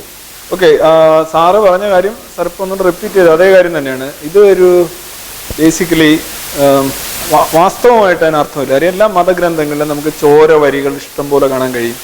അന്യമതസ്ഥനെ ശിക്ഷിക്കണമെന്നും കൊലപ്പെടുത്തണമെന്നും ഒക്കെ പറയുന്ന, ആഹ്വാനം ചെയ്യുന്ന ധാരാളം വരികൾ എല്ലാ മതസാഹിത്യത്തിലുമുണ്ട്. അതിനകത്ത് യാതൊരു സംശയമില്ല. മതസാഹിത്യം അങ്ങനെയായിരിക്കെ താങ്കളത് പോയി ഒന്ന് വായിക്കുന്ന ഒരു ബുദ്ധിമുട്ടേ ഉള്ളൂ. അതിനകത്തുണ്ട്, സാധനം എല്ലാം ഉണ്ട് കൃത്യമായിട്ട്. ഞാനിനി പറഞ്ഞുതരാം. താങ്കൾ പറഞ്ഞത് എത്രയോ തെറ്റാണ് എന്ന് ഞാൻ പറഞ്ഞുതരാം. ബൈബിൾ പ്രകാരം നിങ്ങൾക്ക് നിങ്ങളോട് ധിക്കരിക്കുന്ന, ഞാൻ ഒരു ബൈബിൾ എടുക്കുന്നുണ്ട്, ഒരെണ്ണം ഞാൻ എടുത്തന്നേ ഉള്ളൂ, വേറെ എടുക്കാനുണ്ട്, ഒരു സമയപരിധി. വ്യഭിചാരിണിയെ കല്ലെറിഞ്ഞു കൊല്ലണം എന്നാണ് ബൈബിളിൽ പഴയ നിയമപ്രകാരം ഉണ്ട്. പഴയ നിയമപ്രകാരം വ്യഭിചാരിണിയെ കല്ലെറിഞ്ഞു കൊല്ലണം. ഈവൻ നിങ്ങളുടെ മകൻ നിങ്ങളോട് അത് നിങ്ങൾക്ക് ഞാൻ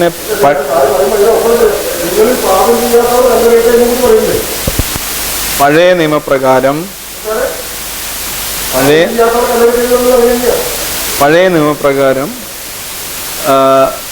നിങ്ങൾക്ക് വ്യഭിചാരിണിയെ കല്ലെറിഞ്ഞ് കൊല്ലണം. ഇനി കേൾക്കുക, ഈവൻ നിങ്ങളോട് തർക്കിക്കുന്ന, നിങ്ങൾ പറയുന്ന വാദം സ്വീകരിക്കാത്ത നിങ്ങളുടെ മകനെ കൊന്നു കളയാന്നുണ്ട്, കല്ലെറിഞ്ഞ് കൊല്ലാന്നുണ്ട്. മകനെയും കല്ലെറിഞ്ഞ് കൊല്ലാം.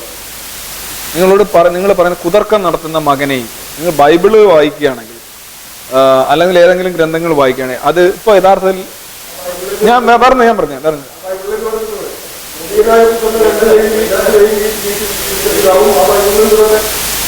നിങ്ങൾ പറയുന്നത് പിന്നെ പുതിയ നിയമത്തെക്കുറിച്ചായിരിക്കും അല്ലേ? പുതിയ നിയമത്തെക്കുറിച്ച് മുടിയനായ പുത്രൻ നിങ്ങൾ ആദ്യം പറഞ്ഞത് പുതിയ നിയമത്തെക്കുറിച്ചാണ്. ഞാൻ ആദ്യം പറഞ്ഞ ഒരെണ്ണത്തിന് ബദലായിട്ട് പറഞ്ഞത് പുതിയ നിയമത്തിലെ ഒരു കാര്യമാണ് പറഞ്ഞത്. ഓക്കെ, ബേസാണ്. യഹൂദനാണല്ലോ. ആര്? ഓക്കെ, ഞാൻ പറയട്ടെ. ഓക്കെ, ജസ്റ്റ് യുവർ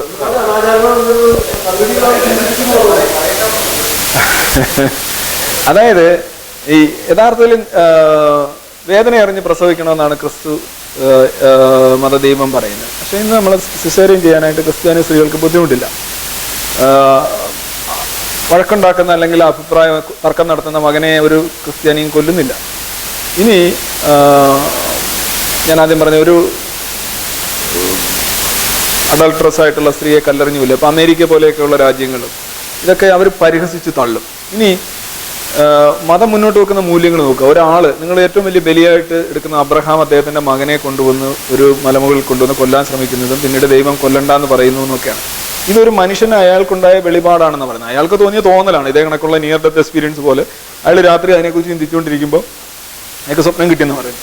പക്ഷെ നിങ്ങൾ ഒരു മകനാണെങ്കിൽ നിങ്ങളുടെ അച്ഛൻ നിങ്ങളെ ഇങ്ങനെ ഒരു മലയുടെ മേളിക്കൊന്ന് കൊന്ന് പുള്ളിക്ക് ഏതാണ്ട് കിട്ടാനായിട്ട് കൊല്ലാൻ ശ്രമിച്ചാൽ നിങ്ങൾ അംഗീകരിക്കുമോ എന്നുള്ള ആദ്യത്തെ ചോദ്യം. രണ്ട്, നിങ്ങൾക്കൊരു മകൻ ഉണ്ട് എങ്കിൽ നിങ്ങളുടെ മകനെ ഇതേ കണക്ക് നിങ്ങൾ മലയുടെ മേളിൽ കൊണ്ടുവന്ന് കയറി കൊന്നിട്ട് നിങ്ങൾക്ക് എന്തോ സാധനം കിട്ടാനായിട്ട് നിങ്ങൾ ചെയ്യുമോ? ഇത് രണ്ടും ചെയ്യില്ല. പക്ഷെ ഈ അധമകൃത്യത്തെ ഒരു മൂല്യമായി കാണുന്നതാണ് മതബോധം. മതഗ്രന്ഥങ്ങൾ യഥാർത്ഥത്തിൽ വായിക്കേണ്ടതാണ്. അതിനകത്തുള്ള ഇത് കേൾക്ക. ഇനി ഈ കൊല്ലാനും സാർ അതും കൂടി ഒന്ന് വായിച്ചു നോക്കേണ്ടതാണ്. കാരണം ഇത് സാറ് വായിച്ചു, സാറ് വായിച്ചു കഴിഞ്ഞതിന് ശേഷം അതിന്റെ പിന്നെ കൂടെ വരണതാണ് മോശയ്ക്ക് ദൈവം 10 കൽപ്പനകൾ കൊടുക്കുന്നത്. ഇപ്പൊ ദൈവം കൊടുത്തു അല്ലെങ്കിൽ അയാൾ തന്നെ കൊത്തി കൊണ്ടുവന്നൊന്നും ഞാൻ നിഷ്കർഷിക്കില്ല. പക്ഷെ 10 കൽപ്പനകൾ അത് കൊടുത്തത് മനുഷ്യര്, അതായത് ആ കൂടിണ്ടായിരുന്ന ജനങ്ങള് നന്നായി തെറ്റ് ചെയ്യാതെ ജീവിക്കാൻ വേണ്ടിയിട്ടായിരുന്നു. ഇങ്ങനെയാണ് 10 കൽപ്പനകൾ തന്നെ വന്നത്. അത് നമ്മൾ കാണുന്നത്. സാറിന്റെ പേരെന്താ? ജോയ്. താങ്കൾ പറയുന്നത് യഥാർത്ഥത്തിൽ എല്ലാ വാദങ്ങളും ഖണ്ഡിക്കപ്പെടേണ്ടവയാണ്. ആദ്യം താങ്കൾ പറഞ്ഞ ഈ 10 കൽപ്പനകൾ, ആദ്യത്തെ കൽപ്പന കൊല്ലരുതെന്നുള്ളതാണ്. ഇത് ഒരു വിപ്ലവമേ അല്ല. നിങ്ങൾ ജന്തുലോകത്ത് നോക്കുകയാണെങ്കിൽ ഭൂരിപക്ഷം ജീവികളും അവയുടെ ഇനത്തിൽപ്പെട്ടവയെ കൊന്നു തിന്നാറില്ല, അനാവശ്യമായി കൊല്ലാറുമില്ല. സിംഹങ്ങളെല്ലാം സിംഹങ്ങളെ കൊല്ലുന്നത് നിങ്ങൾ കാണാറുണ്ടോ? ഇല്ല. മറിച്ച് സംഘർഷങ്ങൾ ഉണ്ടാവാറുണ്ട്. അത് മനുഷ്യരുടെ ഇടയിലുണ്ട്. പക്ഷെ നമ്മുടെ ഇടയിൽ ആദ്യമായി ജൂതന്മാർ, അതായത് പ്രാപഞ്ചികമായി ഉള്ള ഒരു സാധനം മനുഷ്യരും സ്വന്തം വർഗത്തെ കൊല്ലാതിരിക്കുക, അത് അവൻ്റെ സ്പീഷീസ് സർവൈവലിന് ചേർന്നതല്ല. അതുകൊണ്ട് നമ്മളത് ചെയ്യാതിരിക്കുന്നു. ഒരു ഗ്രൂപ്പായിട്ട് അത് ജീവിക്കുന്നുണ്ട്. രണ്ട്, ആരെ കൊല്ലരുതെന്നാണ് ബൈബിളിൽ പറയുന്നത്? നമുക്ക് തോന്നും എല്ലാ ഒരു പ്രത്യേക പ്രദേശത്തുള്ള ആളുകളെ കൊല്ലരുത്, അല്ലെ ഒരു വർഗത്തിലുള്ളവരെ കൊല്ലരുതെന്നാണ് എല്ലാ മതഗ്രന്ഥങ്ങളും പറയുന്നത്. കൊല്ലരുതെന്നേ ഉള്ളൂ. സാൻഹെഡ്രിൻ എന്ന് പറയുന്ന ജൂത കൗൺസിലുണ്ട്. സാൻഹെഡ്രിൻ എന്ന് പറയുന്ന ജൂത കൗൺസില് കൊല്ലരുത് എന്നുള്ള ബൈബിൾ പ്രമാണം ന്യായീകരിച്ചുകൊണ്ടും വ്യാഖ്യാനിച്ചുകൊണ്ടും പുറപ്പെടുവിച്ച വിധിന്യായങ്ങളുണ്ട്. ഞാൻ എൻ്റെ പുസ്തകത്തിൽ എഴുതിയിട്ടുള്ള കാര്യം. അതിനകത്ത് അവർ പറഞ്ഞാൽ കൊല്ലരുത് എന്ന് പറഞ്ഞാൽ മറ്റൊരു ജൂതനെ കൊല്ലരുത് എന്നുള്ള അർത്ഥം മാത്രമേ ഉള്ളൂ. ഞാൻ പറഞ്ഞു വരട്ടെ, അതിന് കാരണമുണ്ട്. അതിനകത്ത് കൊടുത്തിരിക്കുന്ന ഒരു കേസ് ഇതാണ്. നിങ്ങളൊരു കല്ല് വലിച്ചെറിയുന്നു, അപ്പുറത്ത് ഒരു മതിലിനപ്പുറത്ത് കുറേ ആൾക്കാർ നിൽക്കുന്നു. അവരിൽ ഒരു ജൂതനുണ്ട്. നിങ്ങൾ അറിയുന്നില്ല ജൂതനുണ്ടെന്ന്, പക്ഷെ ആ കല്ല് ആ ജൂതനെ കൊല്ലുന്നു. നിങ്ങൾ ശിക്ഷാർഹനാണോ എന്ന് ചോദിച്ചപ്പോൾ ആണ് എന്നാണ് ആ കോടതി പറഞ്ഞത്. ഇനി അതേ കാര്യത്തിൽ പറഞ്ഞു, നിങ്ങൾ കല്ല് വലിച്ചെറിഞ്ഞപ്പോൾ കൊല്ലപ്പെട്ടത് ഒരു അന്യജാതിക്കാരൻ, പുറം ജാതിക്കാരനാണെന്ന് പറഞ്ഞു. അതിൽ കുഴപ്പമുണ്ടോ എന്ന് ചോദിച്ചപ്പോൾ സാൻഹെഡ്രിന്റെ അഭിപ്രായം ഇതായിരുന്നു, അയാൾ പുറം ജാതിക്കാരനല്ല, അയാളെ കൊല്ലാം എന്നുള്ളതാണ്. ജെറീക്കോയിലേക്ക് ജോഷുവ നടത്തുന്ന ആക്രമണം നോക്കുക. അവിടെ എന്താ ജെറീക്കോയിൽ ജോഷുവ നടത്തുന്നത്? ജീവനുള്ള ശ്വസിക്കുന്ന ഓരോന്നിനെയും കൊന്നെടുക്കുക എന്നുള്ളതാണ്. ശ്വസിക്കുന്ന ഓരോന്നിനെയും. എന്തിനാണ് ഇത്ര വലിയ ശുദ്ധിബോധം ജെറീക്കോയിൽ? അത് ദൈവം പറയുകയാണ്. ദൈവം എന്ന് പറയുന്നത് നമ്മളെ തന്നെ മനസ്സാണ്. അപ്പം അത്ര വലിയ ഒരു ക്രൂരതയാണ് നമ്മൾ അവിടെ കാണുന്നത്.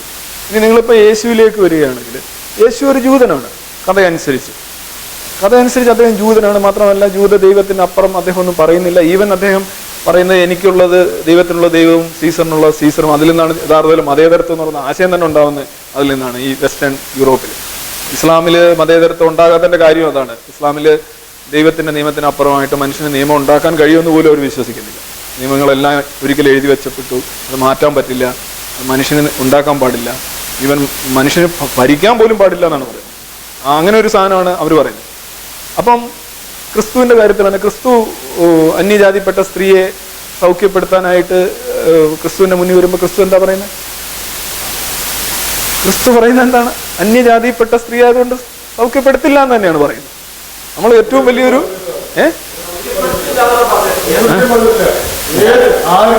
അതായത് ആർക്കും രോഗശാന്തി കൊടുക്കുന്നതാണ് പറഞ്ഞിട്ടുള്ളത്. ഒരിക്കലും എൻ്റെ വസ്ത്രത്തിന്റെ തുമ്പിൽ അവൾ തൊട്ടു, അതുകൊണ്ട് അവൾക്ക് വിശ്വാസമുണ്ട്, അവൾ രക്ഷപ്പെട്ടു എന്ന് പറഞ്ഞിട്ടുള്ളൂ.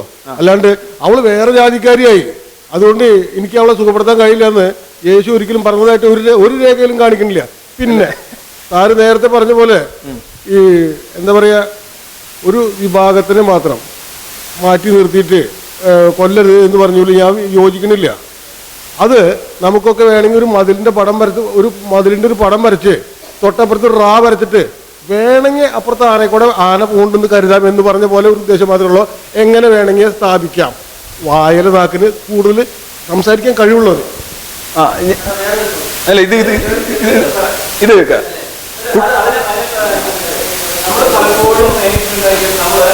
ഏതൊരു മതവിശ്വാസത്തിന്റെ ആയാലും മതഗ്രന്ഥത്തിന്റെ ആയാലും നമ്മൾ എടുക്കുന്നത് പർട്ടിക്കുലർ കോട്ട്സ് മാത്രമേ എടുക്കുന്നുള്ളൂ. നീ കൊല്ലരുത് അല്ലെങ്കിൽ കൊല്ലരുത് എന്ന് പറയുന്ന ആ ബൈബിൾ പ്രമാണങ്ങളിലെ പഴയ നിയമത്തിലെ ആ പ്രമാണങ്ങളിൽ 5-ാമത്തെ നിയമമായിട്ട് പറയുന്നു കൊല്ലരുത്. ആ കൊല്ലരുത് എന്ന് പറയുന്നത് മനുഷ്യനായിട്ട് മാനുഷികമായിട്ട് കൊല്ലുന്നത് മാത്രമല്ല അവനെ കൊല്ലുന്നത്, അവനവന്റെ ധാർമ്മികതയിലും മാനസികമായിട്ടും കൊല്ലുന്നതാണ്. ഒരുത്തന്റെ പേരിനെ ദുഷ്പേര് വരുത്തുന്നതും കൊല്ലലാണ്. ഞാനിത് പറയാൻ കാരണം കുറേ കൂടി എന്താണെന്ന് വെച്ചാൽ ഞാനിതിന് തർക്കിക്കാനോ വേറെ ഒന്നുമില്ല. സാർ എന്ത് പറഞ്ഞാലും ഞാൻ കേൾക്കും ഇതിന്.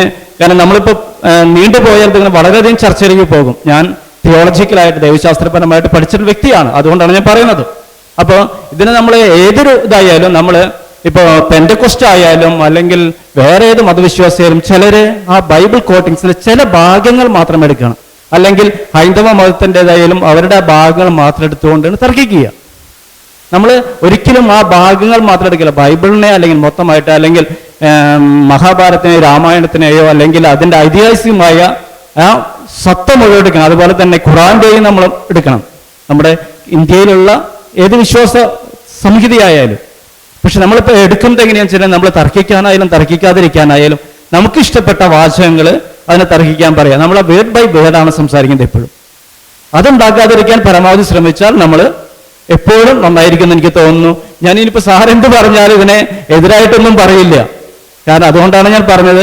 കാരണം ഇപ്പം നേരത്തെ ജോയി സാറ് പറഞ്ഞപ്പോഴും എന്താ പറയുക, കൊല്ലരുതെന്ന് പറഞ്ഞതിൻ്റെ ആദ്യത്തെ 10 പ്രമാണങ്ങളിൽ നമ്മൾ പറയുന്നത് ആദ്യത്തെ 3 ദൈവത്തിന് വേണ്ടിയിട്ടാണ് നമ്മൾ ചെയ്യുന്നത്.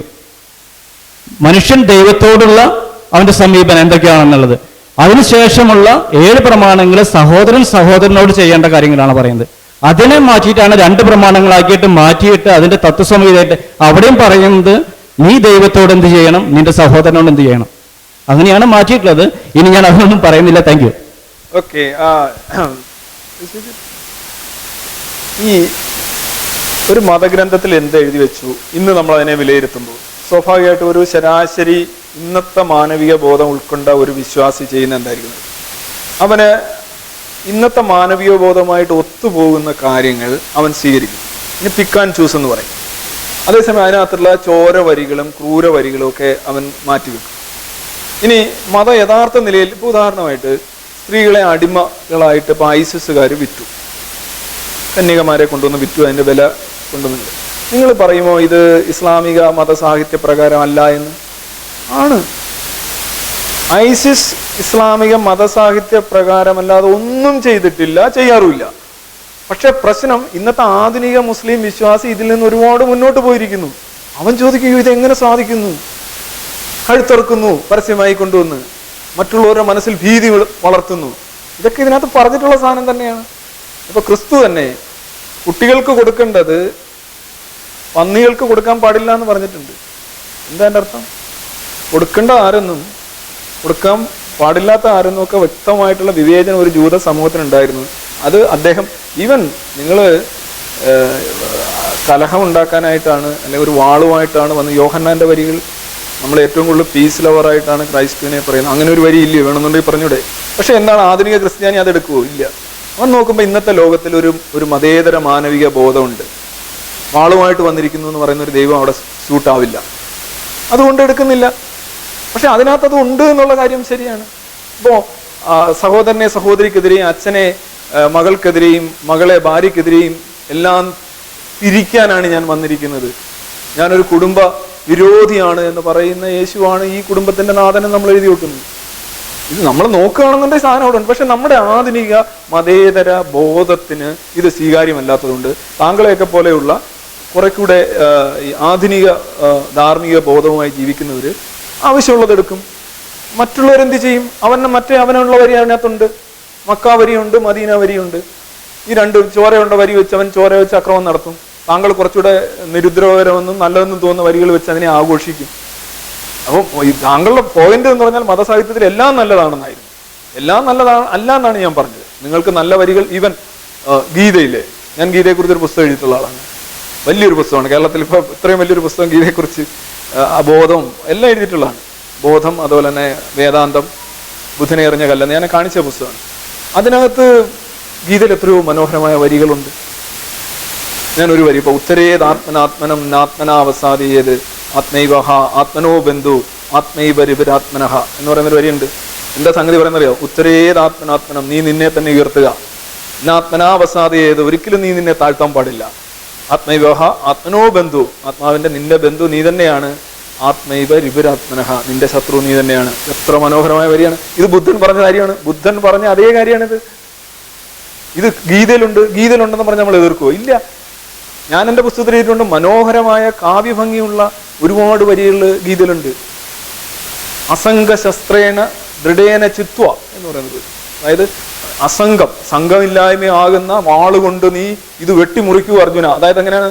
ബന്ധുജനങ്ങളെയും ഗുരുക്കളെയും കാണുമ്പോൾ നിന്റെ കൈ അറയ്ക്കുന്നു, നിനക്ക് വിറയലുണ്ടാകുന്നെങ്കിൽ ആ വിഷാദം ഉണ്ടല്ലോ, അത് അസംഗമായ ഡിറ്റാച്ച്മെന്റ് എന്ന് പറയുന്ന ആ വാള് വെച്ച് നീ വെട്ടിമുറിക്കുമെന്നാണ് പറയുന്നത്. വലിയ കാവ്യ ചമത്കാരങ്ങളാണ്. ബൈബിളിലെ എത്രയോ വരികൾ, എത്രയോ കാവ്യഗുണമുള്ള വരികളുണ്ട്. മനുഷ്യനുണ്ടാക്കിയ കാര്യങ്ങളിൽ പൂർണ്ണമായും മോശമായ ഒരു സാധനം ലോകത്ത് മനുഷ്യൻ ഉണ്ടാക്കാൻ പറ്റില്ല. കാര്യം മനുഷ്യൻ എസെൻഷ്യലി നല്ലവനാണ്. അവന്റെ സ്വപ്നങ്ങളിലും അവന്റെ കഥകളിലും അവന്റെ ശാസനങ്ങളിലും നന്മ ഒരുപാടുണ്ടാവും. അല്ലെ, അവൻ നല്ലതാണ്. അത് ഇന്നത്തെ മനുഷ്യനായാലും ഗുഹാമനുഷ്യനായാലും നന്മയുള്ളവനാണ് മനുഷ്യൻ. പക്ഷെ ഒരു പ്രശ്നം, തിന്മയുണ്ട്. മതത്തിൽ എന്താ പ്രശ്നം എന്ന് പറഞ്ഞാൽ ഈ തിന്മ നീക്കം ചെയ്യാൻ സമ്മതിക്കുന്നില്ല. ഞാൻ പറയുന്ന പോയിന്റിലേക്ക് നിങ്ങൾ വരിക. മതം പൂർണ്ണമായും മോശമാണെന്നല്ല ഞാൻ പറഞ്ഞു. മനുഷ്യനുണ്ടാക്കിയ ഒന്നും പൂർണ്ണമായും മോശമാവില്ല. മതം മാറ്റത്തെ അനുകൂലിക്കുന്നു. ഇപ്പൊ സ്ത്രീകളുടെ കാര്യം, ഞാൻ മുസ്ലിം സ്ത്രീകളുടെ കാര്യം പറഞ്ഞു, അര പുരുഷനാണ്. ഇതെന്തുകൊണ്ട് മാറ്റുന്നില്ല? ഇന്ത്യയിൽ ഏകീകൃത സിവിൽ കോഡ് എന്ന് പറയുന്ന സാധനം ഇന്ത്യയുടെ ഭരണഘടനാ ശില്പികൾ മുന്നോട്ട് വെച്ച് ഡയറക്റ്റീവ് പ്രിൻസിപ്പിൾ പറയുന്നുണ്ട്. എല്ലാവർക്കും ഇപ്പോൾ മുസ്ലിങ്ങളുടെ ഇടയിൽ ക്രിമിനൽ ലോ ഉണ്ട്. ക്രിമിനൽ ലോ ഉണ്ടെന്ന് പറഞ്ഞു കഴിഞ്ഞാൽ എന്താ? മോഷ്ടിച്ചു കഴിഞ്ഞാൽ ഹിന്ദു ആയാലും മുസ്ലിം ആയാലും ക്രിസ്ത്യാനി ആയാലും ഒറ്റ ശിക്ഷ. കൊന്നു കഴിഞ്ഞാൽ ഹിന്ദു ആയാലും മുസ്ലിം ആയാലും ക്രിസ്ത്യാനി ആയാലും സിഖ് ആയാലും ഒരു ശിക്ഷയാണ്. എന്തുകൊണ്ട്? മുസ്ലിം ലോ ഇല്ലേ? ക്രിമിനൽ ലോ ഉണ്ട്. മോഷ്ടിച്ചു കഴിഞ്ഞാൽ കൈവെട്ടും, കൊന്നു കഴിഞ്ഞാൽ കഴുത്തുവെട്ടും, കണ്ണു പോയി കഴിഞ്ഞാൽ കണ്ണെടുക്കും. എന്താ അവർക്ക് വേണ്ടത്? അത് വേണ്ട. പക്ഷെ എന്താ വേണ്ടുന്നത്? സിവിൽ ലോ വേണം, ശരീഅത്ത്. അതിൻ്റെ അർത്ഥം എന്താണ്? 4 കെട്ട, പകുതി കൊടുത്താൽ മതി. ഇത് നമ്മൾ മാറി നിന്ന് പറയുന്ന ഇതാണ്. ഇത് മനുഷ്യത്വഹീനമാണ്. ഇത് നമുക്ക് അംഗീകരിക്കാൻ പറ്റുന്ന കാര്യമല്ല. എന്തുകൊണ്ടാണ് തിരുത്താത്ത? ഇത് മതപരമാണ്, വിശ്വാസപരമാണ്. യഥാർത്ഥത്തിൽ ശരീഅത്തും ഖുർആനുമായിട്ട് ഒരു ബന്ധവുമില്ല. ബന്ധമുണ്ട്, ഒരു 50% കഷ്ടിച്ച്. ബാക്കിയെല്ലാം തന്നെ മുഹമ്മദിയൻ ലോയൊക്കെ ഉണ്ടാക്കിയിട്ടുള്ള അതിന് ശേഷമുള്ള 20-ാം നൂറ്റാണ്ടിലാണ് ഈ സാധനം. ഈ മാറ്റത്തെ തടയുന്നു എന്നുള്ളതാണ്. നമുക്ക് പരിഷ്കരിക്കണം. നമ്മൾ ഒരുപാട് പിന്നിട്ട വഴികളുണ്ട്. ഇപ്പോൾ സിസേറിയൻ്റെ കാര്യം, വേദന അറിഞ്ഞ് പ്രസവിക്കണമെന്ന് പറയുന്നു ക്രിസ്ത്യാനി.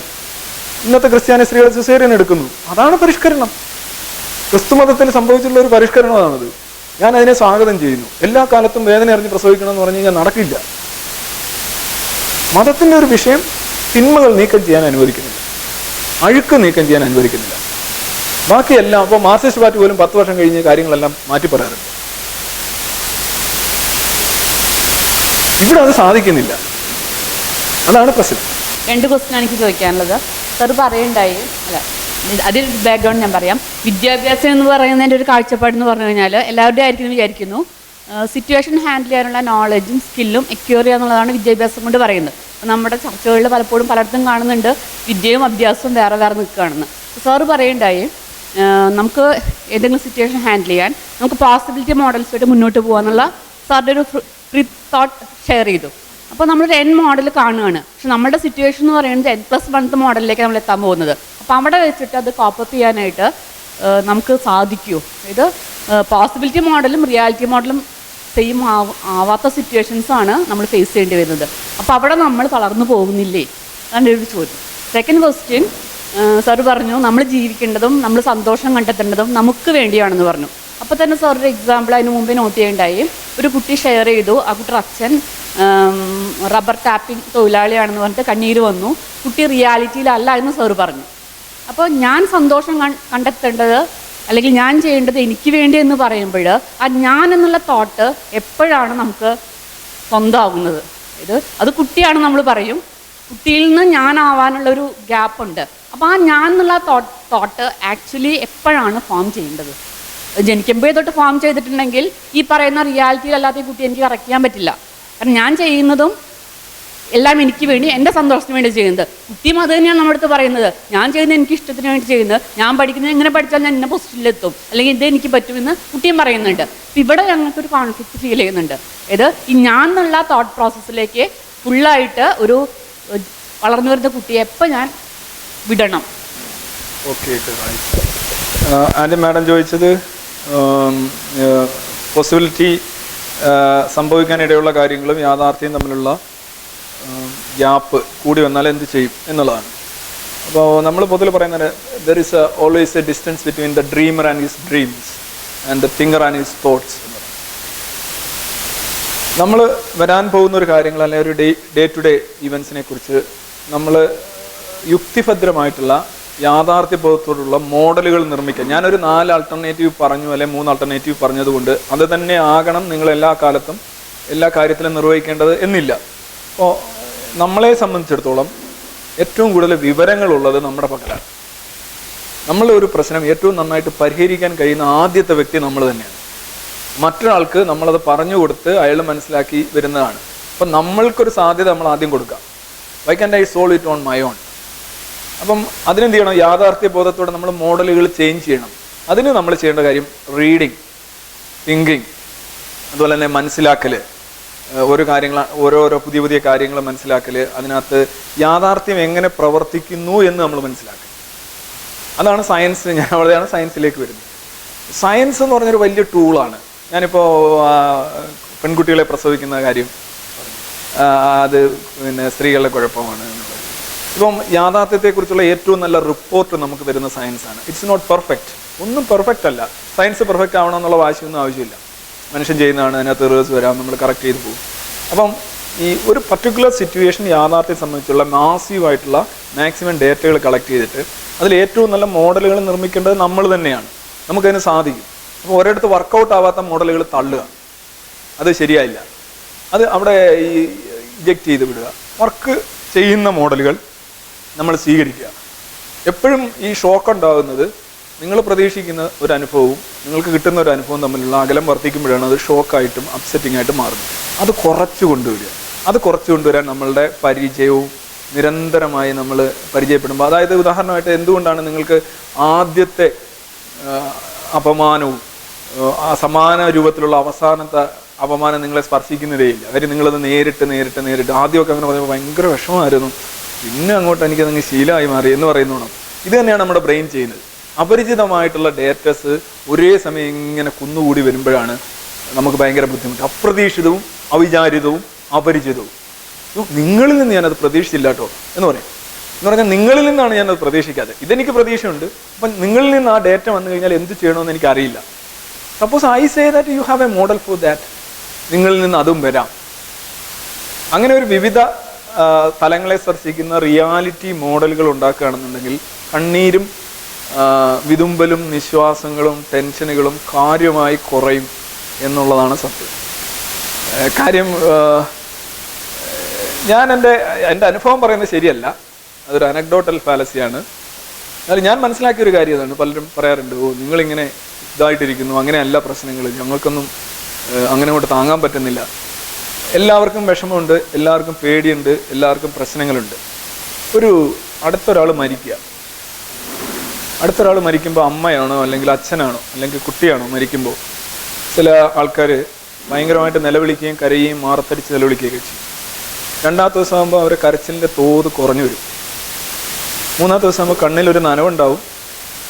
4ാമത്തെ ദിവസം ആകുമ്പം ഒരു വിതുമ്പലും നിശ്വാസമൊക്കെ ആയിരിക്കും. 5-ാമത്തെ ദിവസം ആകുമ്പം മ്ലാനമായിരിക്കും, വിഷാദം ഉണ്ടാവും, പക്ഷെ കരച്ചിലൊന്നും ഉണ്ടാവില്ല. 6-ാമത്തെ ദിവസം മെല്ലെ മെല്ലെ സംസാരിച്ചു തുടങ്ങും. 7-ൻ്റെ അന്നാകുമ്പം ഒരു നോർമലാവും. അപ്പം നമ്മൾ ചോദിച്ചു, നീ ഒരു കഴിഞ്ഞ ആഴ്ച ഞാൻ കണ്ടപ്പോൾ ഭയങ്കര കരച്ചിലും ബഹളമൊക്കെ ആയിരുന്നില്ല, എന്ത് പറ്റി എനിക്ക്? ഇല്ല, മാറിയ. അപ്പോൾ അവർ പറയുന്നൊരു മറുപടി ഉണ്ട്, പോയത് പോയി, ഇനിയിപ്പോൾ കരഞ്ഞിട്ട് എന്നാ കാര്യം. ഇതാണൊരു കറക്റ്റ് മോഡൽ, ശരിയായ മോഡൽ. ഇതിനവർ 7 ദിവസം എടുത്തു ഈ മോഡലിൽ എത്തിച്ചേരാൻ.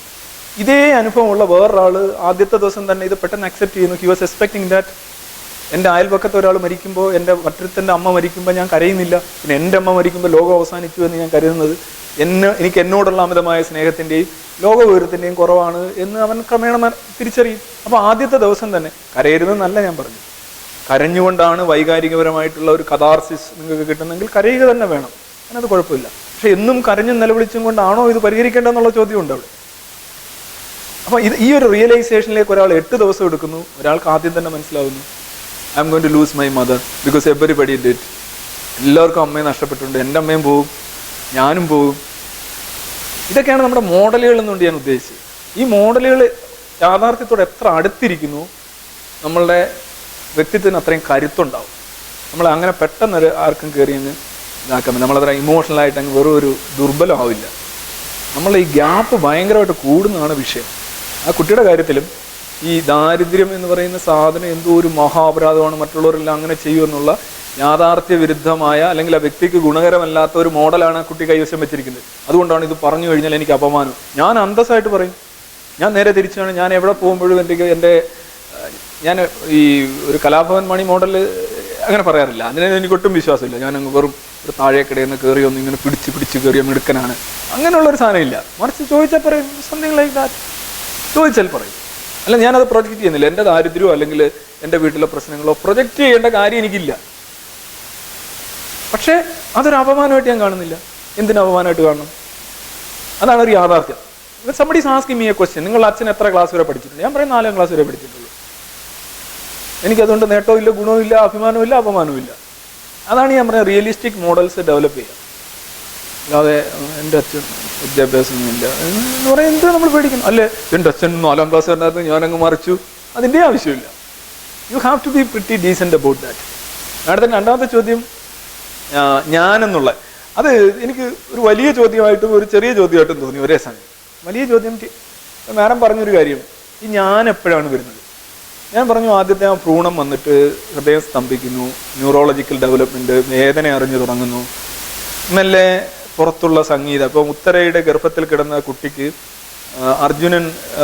കൃഷ്ണനും അർജുനനും തമ്മിലുള്ള സംഭാഷണത്തിൻ്റെ വിവരങ്ങൾ കേൾക്കാൻ കഴിഞ്ഞുവെന്നും അങ്ങനെ ചക്രവ്യൂഹം ഭേദിക്കുന്നതിൻ്റെ കുറേ വിവരങ്ങൾ അഭിമന്യു ഗർഭത്തിൽ കിടന്ന് തന്നെ സ്വന്തമാക്കിയിരുന്നുവെന്നും പക്ഷെ പൂർണ്ണമായി കേൾക്കാൻ സാധിക്കാത്തതുകൊണ്ട് യുദ്ധത്തിൽ ചക്രവ്യൂഹത്തിനുള്ളിൽ കയറിയിട്ട് പുറത്തിറങ്ങാൻ വയ്യാതെ ആ പാവം മരിച്ചുപോയി എന്നൊക്കെയുള്ള ഒരു ഭാവനയാണ്, ഒരു നല്ല ഭാവനയാണ്.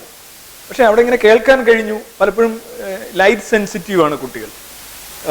ചിലപ്പോൾ ലൈറ്റ് കൂടുതൽ, ശബ്ദം കൂടുതൽ കുട്ടിയൊക്കെ എഫക്റ്റ് ചെയ്യാം, അതൊക്കെ സാധ്യതയുണ്ട്. കാര്യം എപ്പോഴും അങ്ങനെയാണ്. പക്ഷെ അവിടെയൊക്കെ നമ്മൾ കാണുന്നത് ഈ കുട്ടി എന്ന് പറയുന്നത് നമ്മൾ സെൽഫ് എന്ന് പറയുന്ന ഒരു പൂർണ്ണ ബോധത്തിലേക്ക് ക്രമേണ കടക്കുകയാണ്. ഇപ്പോൾ കൊച്ചു കുട്ടികളെ തന്നെ ശ്രദ്ധിക്കുക. ഒരു 4 വയസ്സുള്ള കുട്ടിയാണെങ്കിൽ അവൻ്റെ വസ്ത്രധാരണം, ഈ നഗ്നത എന്ന് പറയുന്നത്, നഗ്നത മറയ്ക്കുക എന്നുള്ളത് നമ്മളുടെ ആധുനിക നാഗരികതയിലെ സെൽഫിൻ്റെ അടിസ്ഥാന ഘടകമാണ്. ഒരു കാട്ടാളനെ സംബന്ധിച്ച് ആ പ്രശ്നം ഉണ്ടായിരുന്നില്ല. അതായത് സെൽഫിന് തന്നെ ഒരു സോഷ്യൽ ഇവല്യൂഷൻ ഓഫ് സെൽഫ് എന്ന് പറയുന്ന സാധനമുണ്ട്. തുണി ഉടുക്കുക എന്ന് പറയുന്നത് പുതിയ കാര്യമാണ്, പഴയ കാര്യമല്ല. അത് നമ്മുടെ സെൽഫിൻ്റെ ഭാഗമല്ല. തുണി ഉടുക്കുന്നതുകൊണ്ട് പ്രത്യേകിച്ച് നമ്മൾ പഴയ തുണി ഉടുത്തിരുന്നവരെല്ലാം ഈ ക്ലൈമറ്റ്, ഭയങ്കര ചൂട്, ഭയങ്കര തണുപ്പ്, അതിൽ നിന്നൊക്കെ രക്ഷ നേടാനായിട്ടുള്ള സാധനം. പക്ഷേ ഇന്നത്തെ ഒരു സോഷ്യൽ സെൽഫ് സൊസൈറ്റി അനുസരിച്ച് മാറും. അപ്പോൾ തുണി ഉടുക്കണം. ആ തുണിയുടെ ഉടുക്കലിലേക്ക് ഈ കുട്ടി വരണമെങ്കിൽ നമ്മൾ എപ്പോഴും കൃത്യമായിട്ട് ഉടുക്കുകയും മാറിക്കിടക്കുന്ന വസ്ത്രങ്ങൾ ശരിയാക്കി കൊടുക്കുകയൊക്കെ വേണം. നമ്മുടെ സെൽഫ് എന്ന് പറഞ്ഞാൽ സൊസൈറ്റിയിലൂടെയാണ്. അതാണ് മാഡം വലിയ ചോദ്യമാണെന്ന് ചോദിച്ചത്. ഉദാഹരണമായിട്ട് ഞാൻ പറയാം, നമ്മുടെ വസ്ത്രധാരണ രീതി തന്നെ നോക്കുക. നമ്മളുടെ കൾച്ചറിൽ തന്നെ ഒരു സ്ത്രീയുടെ വസ്ത്രം അവരെപ്പോഴും നോക്കണം, വളരെ സ്ട്രിക്റ്റ് ആയിട്ട് എപ്പോഴും ഇങ്ങനെ പിടിച്ചിരുന്നാണ് ശ്രദ്ധിക്കുന്നത്. നിങ്ങൾ കണ്ടിട്ടുണ്ടോ ഒരു വിഷയം? ദേ വെരി കോൺഷ്യസ് അബൌട്ട് ദാറ്റ്. ഒരു പാശ്ചാത്യ സമൂഹത്തിലെ ഒരു സ്ത്രീ വന്ന് എപ്പോഴും ഇങ്ങനെ പിടിച്ചിരുന്നത് നിങ്ങൾ കാണില്ല. പക്ഷെ every time they are doing it. അപ്പോൾ അവരുടെ ഒരു സ്വത്വത്തിൻ്റെ ഭാഗമായിട്ട്, സെൽഫിൻ്റെ ഭാഗമായിട്ട് ഈ ആക്ഷൻസ് സോഷ്യലി ഡെവലപ്ഡ് ആണ്. ആ സൊസൈറ്റിയിലായതുകൊണ്ടാണ് അവരിങ്ങനെ നിരന്തരം ചെയ്യുന്നത്. അപ്പോൾ അതാണ് ഒരു കംപ്ലീറ്റ് സെൽഫ് എന്ന് പറയുമ്പോൾ അത് സൊസൈറ്റിയുമായി പൊരുത്തപ്പെടുന്ന സെൽഫ് കൂടിയായിരിക്കും. അത് കുട്ടികൾക്കത് പലപ്പോഴും ഉണ്ടാവില്ല. കാര്യം കുട്ടികൾക്ക് കുറച്ച് ഡേറ്റയേ ഉള്ളൂ, നിങ്ങളുടെ അത്രയും ഡേറ്റ ഇല്ല. ഒരു പ്രണയത്തിൽ വിടുന്ന മകളോട് അമ്മയ്ക്ക് പറയാനുള്ളത് ചിലപ്പോൾ അമ്മ ഈ പ്രണയവും പ്രണയ പരാജയങ്ങളും മറ്റുള്ളവരുടെ പ്രണയങ്ങളും ഒക്കെ കണ്ടും കേട്ടും കൂടുതൽ ശക്തമായ നിലയിലായിരിക്കും. ഇപ്പോൾ പറയും മകളെ ഇതിന് ഇന്ന പ്രശ്നം ഉണ്ട് എന്ന് പറയും. അപ്പം മകൾ യഥാർത്ഥത്തിൽ അതിൻ്റെ ഒരു ഇതിലേക്ക് വന്നിട്ടില്ല. സോ അമ്മയ്ക്ക് അവിടെ സഹായിക്കാൻ കഴിയും. അപ്പം ഞാനെന്ന് പറയുന്നത് സൊസൈറ്റൽ കൂടിയാണ്. സ്വാഭാവികമായിട്ട് ജനറ്റിക്കലി, ബയോളജിക്കലി, ന്യൂറോളജിക്കലി ഞാൻ ആയിത്തീരുകയാണ്. സാർത്തിൻ്റെ ഒരു വരിയുണ്ട്, അതായത് ആരാണ് സ്ത്രീ എന്ന് ചോദിക്കുമ്പോൾ ഒരു പെൺകുട്ടി സ്ത്രീയാണോ, ഒരു പിഞ്ചു ബാലിക സ്ത്രീയാണോ, കൈക്കുഞ്ഞ് സ്ത്രീയാണോ? സ്ത്രീയാണ് അവൾ. ഒരു കൈക്കുഞ്ഞെന്ന് പറയുന്നത് സ്ത്രീയാണ്, പക്ഷെ അവൾ സ്ത്രീ ആ ഒരു ഇതിലേക്ക് വരുന്നില്ല. ഇത് ആയിത്തീരും. You become A woman. But ഒരു വുമൺ ആകാനുള്ള എല്ലാ സാധ്യതയും ഈ കുഞ്ഞിലുണ്ട്. ചില പറയല്ലോ അവള് ഏംഗൽസിന്റെ ഒരു ഏംഗൽസ് ആണെന്ന് തോന്നുന്നു, ഒരു പെൺകുട്ടി സ്ത്രീ ആയി തീരുന്നു എന്ന്. ഒരു ഫലേഷ്യസ് ആയിട്ടുള്ള സ്റ്റേറ്റ്മെന്റ് ആണ്. തലേന്ന് ആ പെൺകുട്ടി എന്തായിരുന്നോ അതിൽ നിന്ന് ഏറെയൊന്നും ഭിന്നമല്ലാത്ത ഒരാളാണ് ഈ നിങ്ങൾ ഈ പറയുന്ന സ്ത്രീ ഇൻഡിവിജ്വൽ അല്ലേ? എന്ന് പറയുന്ന സ്ത്രീ അങ്ങനെയാണല്ലോ. പക്ഷെ there is in much of A difference. The same person. നമ്മൾ 18 വയസ്സാകുമ്പോൾ നമ്മൾ ഡ്രൈവിംഗ് ലൈസൻസ് കിട്ടുന്നുണ്ട്, വസ്തുക്കൾ വാങ്ങിക്കാം, ഒരുപാട് അധികാരങ്ങൾ മൈനറിൽ നിന്ന് മേജർ ആകുന്നു. പക്ഷെ 17 വയസ്സും 364 ദിവസവും ഉള്ള പ്രായമുള്ള നിങ്ങൾ തന്നെയാണ് 18 വയസ്സുമാകുന്നത്. നിങ്ങൾ തമ്മിലൊരു വ്യത്യാസമില്ല. പക്ഷെ ആ ഒരു പർട്ടിക്കുലർ പോയിന്റ് എന്ന് പറയുമ്പോൾ ഒരു കണ്ടിന്യൂറ്റി മാത്രമാണ്. അപ്പോൾ ഒരു പെൺകുട്ടി ഒരു സ്ത്രീ ആകുന്നത് തമ്മിൽ ഒരു ചാട്ടമൊന്നുമില്ല, ഒരു ക്വാണ്ടം ലീപ്പ്, പെട്ടെന്ന് മുയൽ ആനയാകുന്ന അങ്ങനെ ഒരു സാധനമൊന്നുമില്ല. It's just a simple continuation. അപ്പോൾ അങ്ങനെയാണ് സെൽഫ് വരുന്നത്. സെൽഫ് ഒരു ഇങ്ങനെ ഒരു വളർന്നു വരുന്നത്.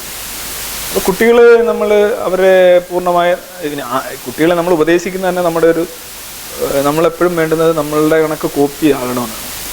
കുട്ടികളെ നമ്മളുടെ കോപ്പികളാക്കുക എന്നുള്ളതാണ് നമ്മളുടെ എല്ലാ സ്പീഷീസിലുമുള്ള ജീവികളുടെ സ്വാർത്ഥമോ. എൻ്റെ ഒരു കോപ്പി, ഞാൻ ചെയ്യുന്ന എൻ്റെ ആഗ്രഹങ്ങൾ, എൻ്റെ വിശ്വാസങ്ങൾ, എൻ്റെ കാര്യങ്ങൾ അതേ കണക്ക് ചെയ്യുന്ന ഒരാൾ എന്നുള്ളതാണ് നമ്മുടെ മക്കളെ കുറിച്ച് നമ്മൾ എപ്പോഴും ചിന്തിക്കുന്നത്. We wanted to take copies. അത് ജീവൻ്റെ ഒരു അടിസ്ഥാനമാണ് കോപ്പി എടുക്കുന്നത്. നമ്മളെന്തിനാണ് ജീവിക്കുന്നതെന്ന് ചോദിച്ചു ഒരു ചോദ്യം പെട്ടെന്ന് ചോദിക്കുക, നിങ്ങൾ എന്തിനാണ് ജീവിക്കുന്നത്? ഇന്നസെൻ്റ് ചോദിക്കുന്നത്. എല്ലാ ജീവിയും ജീവിക്കുന്നത് അതിൻ്റെ കോപ്പി എടുത്ത് അതിൻ്റെ സ്പീഷീസിനെ നിലനിർത്തുക എന്നുള്ളതാണ്. അറിഞ്ഞോ അറിയാതെ അതാണ്. നമ്മളിപ്പോൾ യഥാർത്ഥത്തിൽ നമ്മൾ കോപ്പി എടുക്കാനായിട്ട് ജനിച്ചാണ്. നമ്മൾ പഠിച്ചു, കോളേജ് അധ്യാപികനായി അല്ലെങ്കിൽ സ്റ്റാഫായി എന്നൊക്കെ പറയുന്നത് അതൊന്നും ഇതിനകത്ത് പെടുന്ന കാര്യമല്ല. നമ്മളുടെ നിങ്ങളുടെ ബോഡി നോക്കൂ, നിങ്ങളുടെ സ്ട്രക്ചർ നോക്കൂ, നിങ്ങളുടെ വികാരങ്ങൾ നോക്കൂ. You are just suppose to take your copies and leave. അത്രേ ഉള്ളൂ. അതിനായിട്ടുള്ള ഇതാണ് സ്പീഷീസ് ആയിട്ടുള്ള. പിന്നെ നമ്മളത് വികസിപ്പിക്കുന്നു. അതാണ് നമ്മുടെ സംസ്കാരം. നമ്മൾ കോപ്പി എടുത്തിട്ടൊന്നും പോയില്ല. ഈ ആസ്ട്രലോപിതെക്കസ് എന്ന് പറയുന്നത് നമ്മളുടെ ഹോമോ ഹാബിലസിനും ഒക്കെ മുന്നേ ഉള്ള ആൾക്കുരങ്ങളിൽ നിന്നാണ് വരുന്നത്. ആസ്ട്രലോപിതെക്കസിൻ്റെയൊക്കെ അസ്ഥികളിൽ ഫോസിൽ നോക്കിയിട്ട് 25 വയസ്സിനപ്പുറം പോയിട്ടില്ല.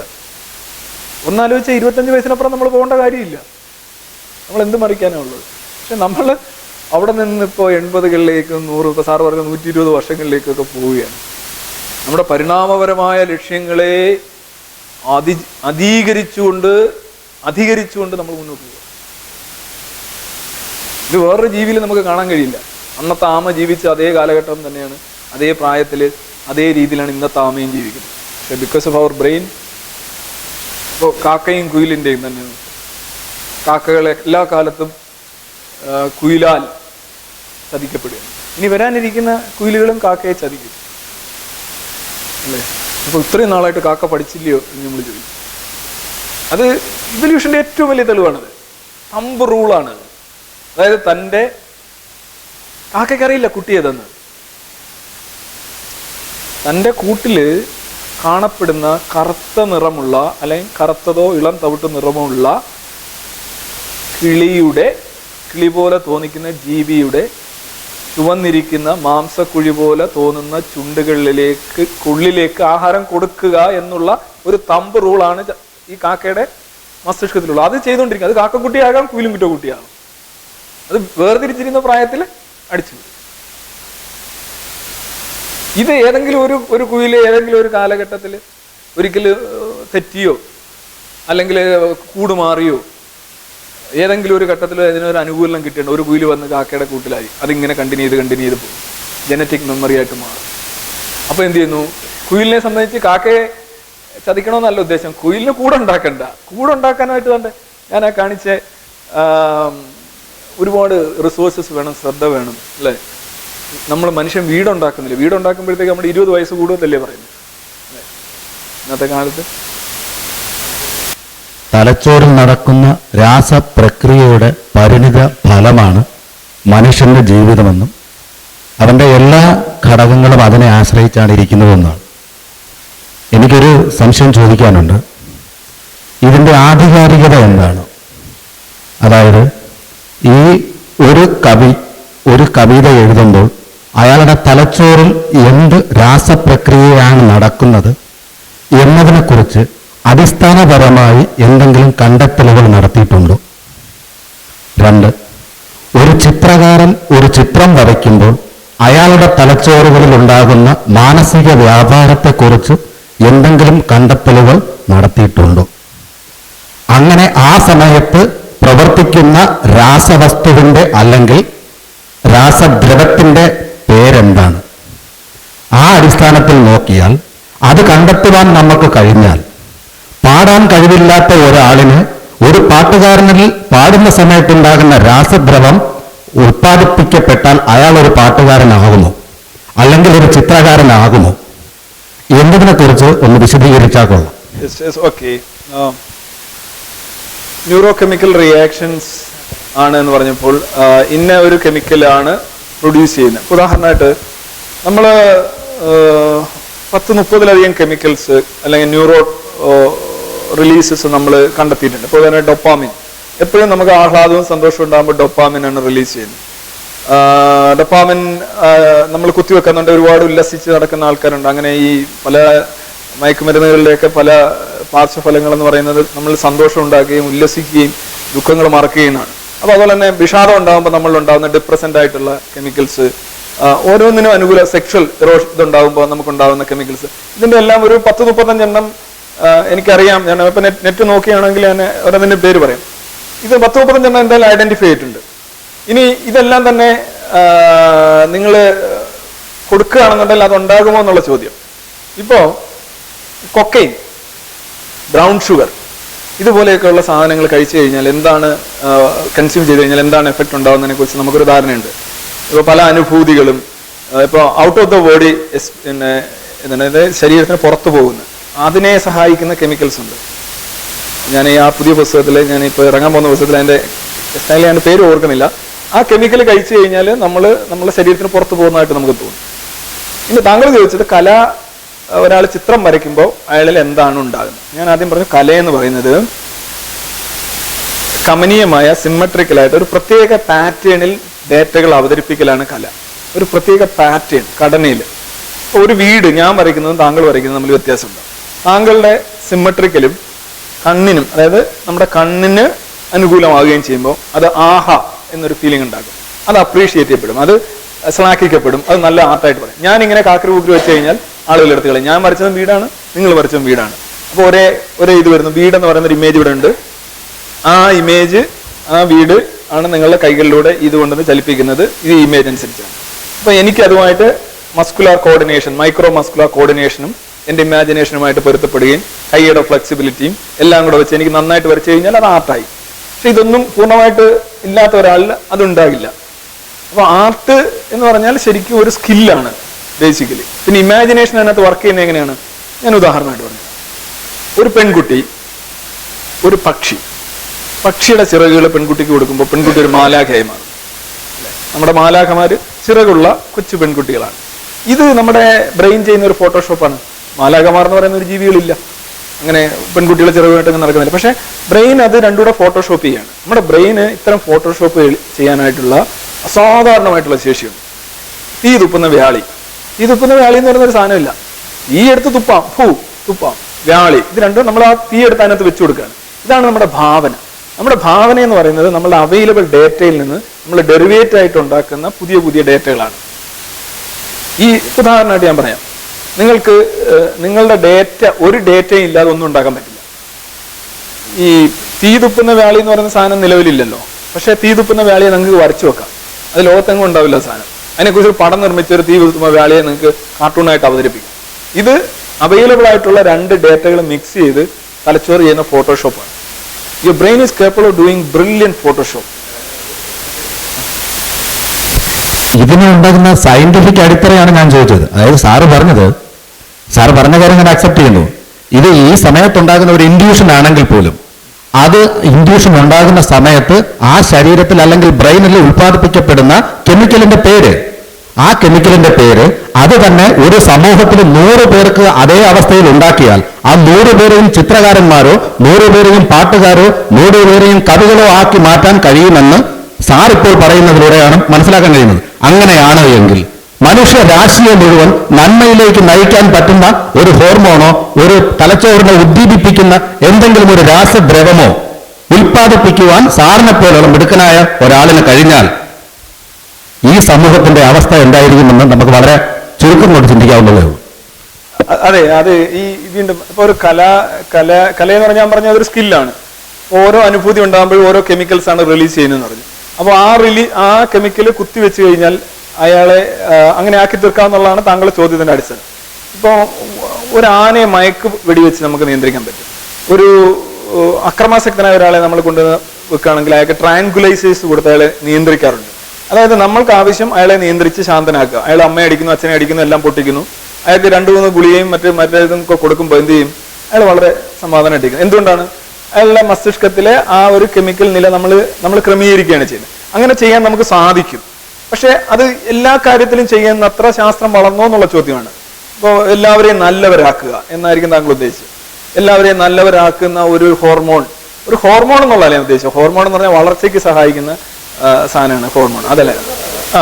ഞാനീ പറഞ്ഞത് ഈ കെമിക്കൽ ഈ ഓട്ടിസം ഫോർ എക്സാമ്പിൾ, അത് താങ്കളുടെ ചോദ്യം കുറച്ചുകൂടെ ഈ ഓട്ടിസ്റ്റിക് ആയിട്ടുള്ള ചിൽഡ്രൻ എങ്ങനെയാണ് അവർക്ക് അമ്മയ്ക്കും അച്ഛനും ഒന്നും സഹിക്കില്ല കണ്ടു കഴിഞ്ഞാൽ കുട്ടികൾ അവരെ എങ്ങനെയാണ് കുറച്ചുകൂടെ അതായത് മറ്റുള്ളവരെ റീഡ് ചെയ്യാൻ ഈ കുട്ടികൾക്ക് സാധിക്കുന്നില്ല. അതെന്തുകൊണ്ടാന്ന് ഞാൻ രാവിലെ പറഞ്ഞു. തന്നെ റീഡ് ചെയ്യാൻ ആ കുട്ടിക്ക് സാധിക്കുന്നില്ല. തന്നെ റീഡ് ചെയ്യാനായിട്ടുള്ള ആ ഒരു മസ്തിഷ്ക ശേഷി ഉണ്ടെങ്കിൽ മറ്റുള്ളവരെ റീഡ് ചെയ്യാൻ പറ്റും. അപ്പൊ അതിനാണ് വിളയന്നൂരിന്റെ ടെൽറ്റൈൽ ബ്രെയിനിലും എമർജിങ് മൈൻഡ് ഈ പുസ്തകങ്ങളിലൊക്കെ അദ്ദേഹം പറയുന്ന ഒരു കാര്യം, മിറർ ന്യൂറോൺസിന്റെ അഭാവം, വളരെ കുറച്ച് മിറർ ന്യൂറോൺസേ അദ്ദേഹത്തിന് അവരുടെ കൺസേൺഡ് ആയിട്ടുള്ള ഏരിയാസിൽ ഉള്ളൂ എന്നാണ് അദ്ദേഹം പറയുന്നത്. അദ്ദേഹത്തിന്റെ തിയറി പൂർണ്ണമായും അംഗീകരിച്ചതായിട്ട് എനിക്കറിയില്ല, പക്ഷെ അദ്ദേഹം ഒരു നല്ലൊരു കണ്ടൻഷനാണ് അവിടെ നടത്തിയിട്ടുള്ളത്. പിന്നെ ഈ ന്യൂറോളജി എന്നൊക്കെ പറയുമ്പോൾ അതിൽ ട്രയൽ ആൻഡ് എറർ മെത്തേഡിലൂടെ ഒരുപാട് ആളുകൾ ഓരോരോ കാര്യങ്ങൾ കൊണ്ടുവന്നത് ക്ലിനിക്കൽ ടെസ്റ്റുകൾ നടത്തി, ഡബിൾ ബ്ലൈൻഡ് ടെസ്റ്റുകൾ നടത്തി, അങ്ങനെ നമ്മൾ സ്ഥിരീകരിക്കാൻ പറ്റും. നമുക്ക് ഇന്നത് എന്നുള്ള ഒരു ഫിക്സേഷൻ സയൻസിന്റെ കാര്യത്തിൽ, സയൻസ് ഒരു ഓൺഗോയിങ് പ്രോസസ്സാണ്, ഒരു ഒഴുകുന്ന പുഴയാണ്. ഇതിങ്ങനെ ഓൺഗോയിങ് പ്രോസസ്സിംഗ് ആണെന്ന് സാർ പറഞ്ഞു സയൻസ്. ഓക്കെ, എനിക്ക് അക്സെപ്റ്റ് ചെയ്യാം. ഇത് തന്നെ മനുഷ്യരാശി ഉണ്ടായപ്പോൾ സംസ്കാരവും അതിനോടനുബന്ധിച്ചുണ്ടായിരുന്ന മറ്റുള്ള സംഗതികളൊന്നും തന്നെ ഉണ്ടായിരുന്നില്ല എന്ന് സാർ നേരത്തെ പറഞ്ഞു. അതും ഓൺഗോയിങ് ആണ്. ആ ഓൺഗോയിങ്ങിന് അല്ലെങ്കിൽ മനുഷ്യരാശിക്ക് പുതിയ കാര്യങ്ങൾ ഇൻട്രൊഡ്യൂസ് ചെയ്യുന്നതിനും പുതിയ കാര്യങ്ങളെക്കുറിച്ച് മനസ്സിലാക്കുന്നതിനും ഒരു ശരിയായ ഗൈഡ് ലൈൻ കൊടുക്കുന്നതിനും പഴയ വിശ്വാസ പ്രമാണങ്ങളും അല്ലെങ്കിൽ പഴയ കൃതികളും അല്ലെങ്കിൽ അന്ന് എഴുതി വയ്ക്കപ്പെട്ടിരുന്ന ചരിത്ര രേഖകളും അല്ലെങ്കിൽ ഓരോ മതഗ്രന്ഥങ്ങളും കാരണമായി എന്ന് പറഞ്ഞാൽ അതിനെ എങ്ങനെയാണ് സാറിന് തെറ്റായി വ്യാഖ്യാനിക്കാൻ കഴിയുന്നത്? അല്ലെങ്കിൽ ഒന്നുമില്ലായ്മയിൽ നിന്ന് ഒരു മനുഷ്യ സമൂഹത്തിനെ എന്തെങ്കിലും ഒരു രീതിയിലേക്ക് ഗൈഡ് ചെയ്ത മതഗ്രന്ഥങ്ങളെയോ അല്ലെങ്കിൽ മതമേലധ്യക്ഷന്മാരെയോ ഇന്ന് പലരും പല തെറ്റായി വ്യാഖ്യാനിച്ചതായിരിക്കാം. അതിനെ എങ്ങനെയാണ് സാറിന് അടച്ചാക്ഷേപിച്ച് തള്ളിപ്പറയാൻ കഴിയുന്നത്? ഓക്കെ, ഇത് ഞാൻ സ്ഥിരം കേൾക്കുന്ന ചോദ്യം. ഞാൻ പറഞ്ഞത് മതങ്ങളിൽ നന്മയുണ്ടാവും തിന്മയുണ്ടാവും, മതം ആകെ ചെയ്യുന്നത് തിന്മകളെ നീക്കം ചെയ്യാൻ അനുവദിക്കുന്നില്ല, അതല്ലേ ഞാൻ പറഞ്ഞ പോയിന്റ്. ഇനി ഈ മാറുന്ന ഓൺഗോയിങ് പ്രോസസ് ആണെങ്കിൽ അവിടെ ഒരു വിഷയമുണ്ട്. കാര്യം മതം എന്ന് പറഞ്ഞു കഴിഞ്ഞാൽ ഒരു പ്രത്യേക സാമൂഹിക ഭൗതിക തലത്തിലേക്ക് മനുഷ്യനെ തളച്ചിടുകയാണ് ചെയ്യുന്നത്. മാറുന്ന മനുഷ്യനൊപ്പം നടക്കുന്ന ഒന്നല്ല മതം, മറിച്ച് മതം മനുഷ്യനാണ് മതത്തെ പരിഷ്കരിക്കുന്നത്. അതായത് മനുഷ്യനെ മതം പരിഷ്കരിക്കുന്നില്ല. മതം ഉണ്ടാക്കിയത് മനുഷ്യനാണ്. ഇപ്പോൾ ഖുർആൻ എടുത്തു നോക്കിക്കഴിഞ്ഞാൽ 7ാം സെഞ്ചുറി അറേബ്യയിലേക്കുള്ള ഒരു ക്ഷണക്കത്താണ്. അന്നത്തെ നന്മകളും തിന്മകളും ആചാരങ്ങളും അനുഷ്ഠാനങ്ങളും എല്ലാം ഉണ്ടാവും. പക്ഷേ 7ാം സെഞ്ചുറിയിലെ അറബിയെ പോലെ മതി, ഇന്നത്തെ മനുഷ്യന് ജീവിച്ചാൽ മതി എന്ന് നിർബന്ധമുള്ളവർക്ക് അത് പിന്തുടരാം. പക്ഷെ മനുഷ്യൻ അങ്ങനെയല്ല. മനുഷ്യന് മാറ്റമുണ്ട്. നിങ്ങൾ ഈ പറയുന്നതോളം ഇപ്പോൾ സ്കാൻഡിനേവിയൻ രാജ്യങ്ങൾ എടുത്തു നോക്കുക. അവിടെ മതം ഏറ്റവും കൂടുതൽ മരിച്ച രാജ്യങ്ങളാണ് സ്വീഡൻ, നോർവേ, ഐസ്ലൻഡ്, ഫിൻലൻഡ്. ഇതേപോലുള്ള രാജ്യങ്ങളിൽ ഇപ്പോൾ മതം ഏതാണ്ട് തന്നെ മൃതപ്രായമായ, അവരാകെ മതം ഉപയോഗിക്കുന്നത് കൾച്ചറൽ ആവശ്യത്തിന് വേണ്ടിയാണ്, സാംസ്കാരികപരമായിട്ട്. അല്ലാതെ ഇപ്പോൾ കന്യാഗർഭം ഉണ്ടോ എന്ന് ചോദിച്ചാൽ അവരേ ഇല്ല, അവർക്ക് വിശ്വാസമില്ല. ബാക്കി തിരിച്ചു വരുമോ യേശു വിശ്വാസമില്ല. പക്ഷേ ക്രിസ്തുമതത്തിൽ എന്തെങ്കിലും പകർത്താവുന്നതുണ്ടോ എങ്കിൽ അവർക്കത് പകർത്തുന്നതിൽ പ്രശ്നമില്ല. അതാണ് കൾച്ചറൽ സൈഡ് ഓഫ് റിലീജിയൻ എന്ന് പറഞ്ഞത്. ആ രാജ്യങ്ങൾ നോക്കും. മതം ഏറ്റവും കൂടുതൽ മരിച്ച സ്കാൻഡിനേവിയൻ രാജ്യങ്ങളിലാണ് ഏറ്റവും ഹാപ്പിനെസ് ഇൻഡെക്സിലും പ്രോസ്പെറിറ്റി ഇൻഡെക്സിലും ലോകത്ത് 1ാം കിടയിൽ നിൽക്കുന്ന രാജ്യങ്ങൾ. ഓസ്ലോയിൽ ഒരു ക്രിസ്ത്യൻ തീവ്രവാദി 157 പേരെ വെടിവെച്ച് വന്നപ്പോൾ അവിടെ ഓസ്ലോ എന്ന് പറയുന്ന നോർവീജിയൻ ക്യാപിറ്റലിൽ വെറും 7 ബീറ്റ് പോലീസുകാരാണ് ഉണ്ടായിരുന്നത്. നോർവേയുടെ തലസ്ഥാനത്ത് ഒന്ന് ആലോചിച്ച് നോക്കി, ഇവിടുത്തെ ഒരു തൃശ്ശൂരിന്റെ കളക്ടറേറ്റിൽ ചെന്ന എത്ര പോലീസുകാരുണ്ടാവും? അത്ര ഏറ്റവും നല്ല ക്രമസമാധാന നില, ഏറ്റവും നല്ല ആരോഗ്യ സംവിധാനങ്ങൾ, കൈവച്ച് ആഹാരം വാരിക്കൊടുത്ത ഒരു ഇന്ത്യൻ ദമ്പതിമാരെ ജയിലിൽ പിടിച്ചടച്ചാണ് നോർവേയിൽ. മനസ്സിലായി? നിങ്ങളുടെ കയ്യിലുള്ള അഴുക്കെല്ലാം കൂടെ നിങ്ങളുടെ കുട്ടിയുടെ വായിലേക്ക് കയറ്റാൻ നിങ്ങൾക്ക് അവകാശമില്ലെന്ന് പറഞ്ഞപ്പോൾ നമ്മൾ പറഞ്ഞെന്തോ, ഇത് കുട്ടിയും അമ്മയും തമ്മിലുള്ള ബന്ധമാണ്, ഞങ്ങൾ വാരിക്കൊടുത്താണ് ശീലിച്ചത്. നിങ്ങൾ വാരിക്കൊടുത്ത് അവിടെ കൊണ്ടുപോയി കൊടുത്തു, ഇവിടെ കൊടുക്കുകയാണെന്നുണ്ടെങ്കിൽ നിങ്ങൾ അങ്ങനെ കൊടുക്കാൻ പറ്റും. ഏറ്റവും നല്ല ആരോഗ്യ ശുചിത്വ സംവിധാനം, വിദ്യാഭ്യാസം, ക്രമസമാധാനം, ഏറ്റവും കൂടുതൽ സന്തോഷമുള്ള ജനങ്ങൾ, പ്രോസ്പെറിറ്റി ഇൻഡെക്സ്. വർഗീയ ലഹള എന്ന് പറഞ്ഞാൽ കേൾക്കാനില്ല, ചെന്നുണ്ടാക്കണമെങ്കിലേ ഉള്ളൂ. ഇവിടെ മതം മരിച്ചിരിക്കുന്നു. ഇപ്പൊ മനുഷ്യൻ നന്നായിട്ട് ജീവിക്കാനും നേരെ ചൊവ്വേ പോകാനും മതം ആവശ്യമാണ് എന്ന് പറയുന്നതിന് ഏറ്റവും വലിയ ഘടകവിരുദ്ധമായ എക്സാമ്പിൾ നമ്മൾ സ്കാൻഡിനേവിയൻ രാജ്യങ്ങളിൽ കാണുമ്പോൾ 100% മതം കൊണ്ട് പൊറുതിമുട്ടുന്ന പാകിസ്ഥാനും ബംഗ്ലാദേശും സോമാലിയയും പോലെയുള്ള രാജ്യങ്ങൾ എന്ത് നരകങ്ങളായിട്ട് മാറിയിരിക്കുന്നു. മതം മാത്രമേ ഉള്ളൂ അവിടെ, തിന്നാനും കുടിക്കാനും മതമേ ഉള്ളൂ. മതമല്ല, ഞാൻ പറഞ്ഞില്ലേ, മനുഷ്യന് സഹജമായ നന്മയുണ്ട്. ആ നന്മ എന്ന് പറഞ്ഞാൽ കാലികമായിട്ടാണ് നമ്മൾ പരിഷ്കരിക്കേണ്ടത്. നമ്മൾ കുട്ടിയും അച്ഛനും കുട്ടിയും തമ്മിലുള്ള ബന്ധം, അമ്മയും കുട്ടിയും തമ്മിലുള്ള ബന്ധം, ഞാൻ പറയാം, ഒരു ഉദാഹരണം ഞാൻ പറഞ്ഞുതരാം. ഈ നന്മ എന്ന് പറയുന്നതിന് ഞാൻ ഈ കോട്ടൺ ഹിൽ ഗേൾസ് ഹൈസ്കൂളിലാണെന്ന് തോന്നുന്നു, ഏതോ ഒരു SLC പരീക്ഷ വരുന്നു.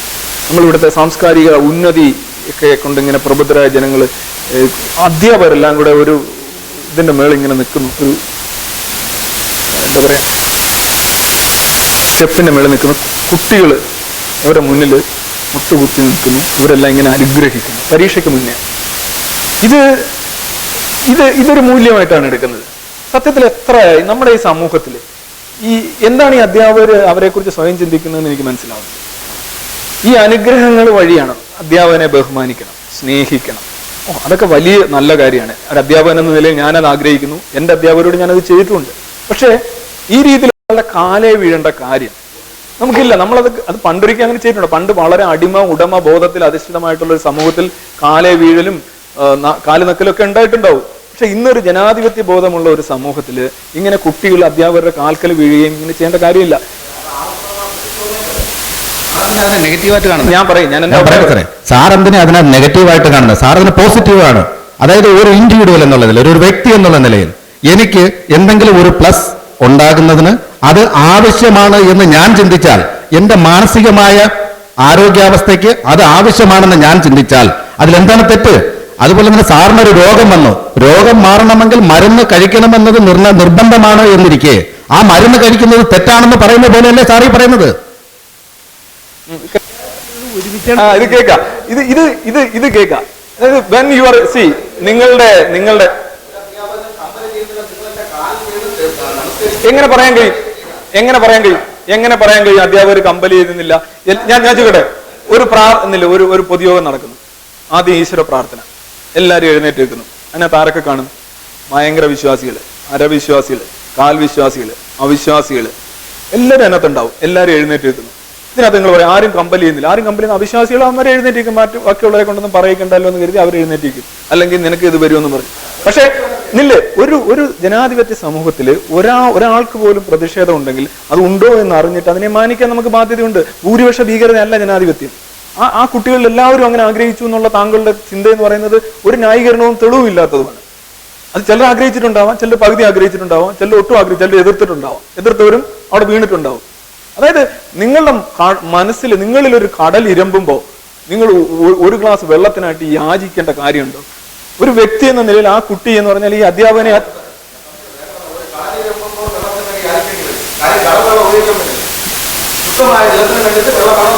അല്ല, നിങ്ങൾ കുടിക്കുന്ന കാര്യമാണ്.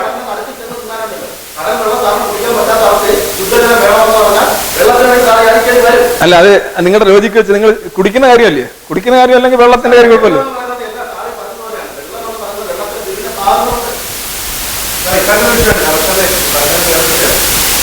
ഞാൻ ഏകദേശം 7 വർഷക്കാലം സെൻട്രൽ സ്കൂൾ വിദ്യാഭ്യാസമായിരുന്നു, എൻ്റെ വിദ്യാർത്ഥിയായിരുന്നു. അവിടുത്തെ കമ്പൽസറി ചെയ്ത് എക്സാമിനേഷൻ പോകുന്നതിന് മുമ്പ് അവിടുത്തെ പ്രിൻസിപ്പൾ അല്ലെങ്കിൽ സീനിയർ ടീച്ചേഴ്സ് അഡ്വൈസ് ചെയ്യാണ്, നിങ്ങൾ വരണം ഈ അധ്യാപകരുടെ കാലത്തൊട്ട് തൊഴുത് അനുഗ്രഹമാണോ കമ്പൽസറി. അവിടെ ഈ സാറി പറഞ്ഞ ഒരുപാട് നെറ്റുള്ള പിള്ളേരുണ്ട്. കാരണം അവരെ ഈ കഴിഞ്ഞ ഒരു വർഷക്കാലം ടീച്ചേഴ്സ് അവരെ മാക്സിമം എഫേർട്ട് എടുത്തിട്ട് ലെസൺസ് എല്ലാം വളരെ പെർഫെക്റ്റായിട്ട് പഠിപ്പിച്ചു കൊടുത്തു. അവരെ കോപ്പപ്പ് ചെയ്തതാണ്. അവരെ കോപ്പപ്പ് ചെയ്തിട്ട് അവസാനം പറയുന്നത് ഇവർ അനുഗ്രഹം കൊണ്ട് പരീക്ഷ ജയിക്കണമെന്ന് പറയുന്നത് ഫൂളിഷ്നെസ്സാണ്.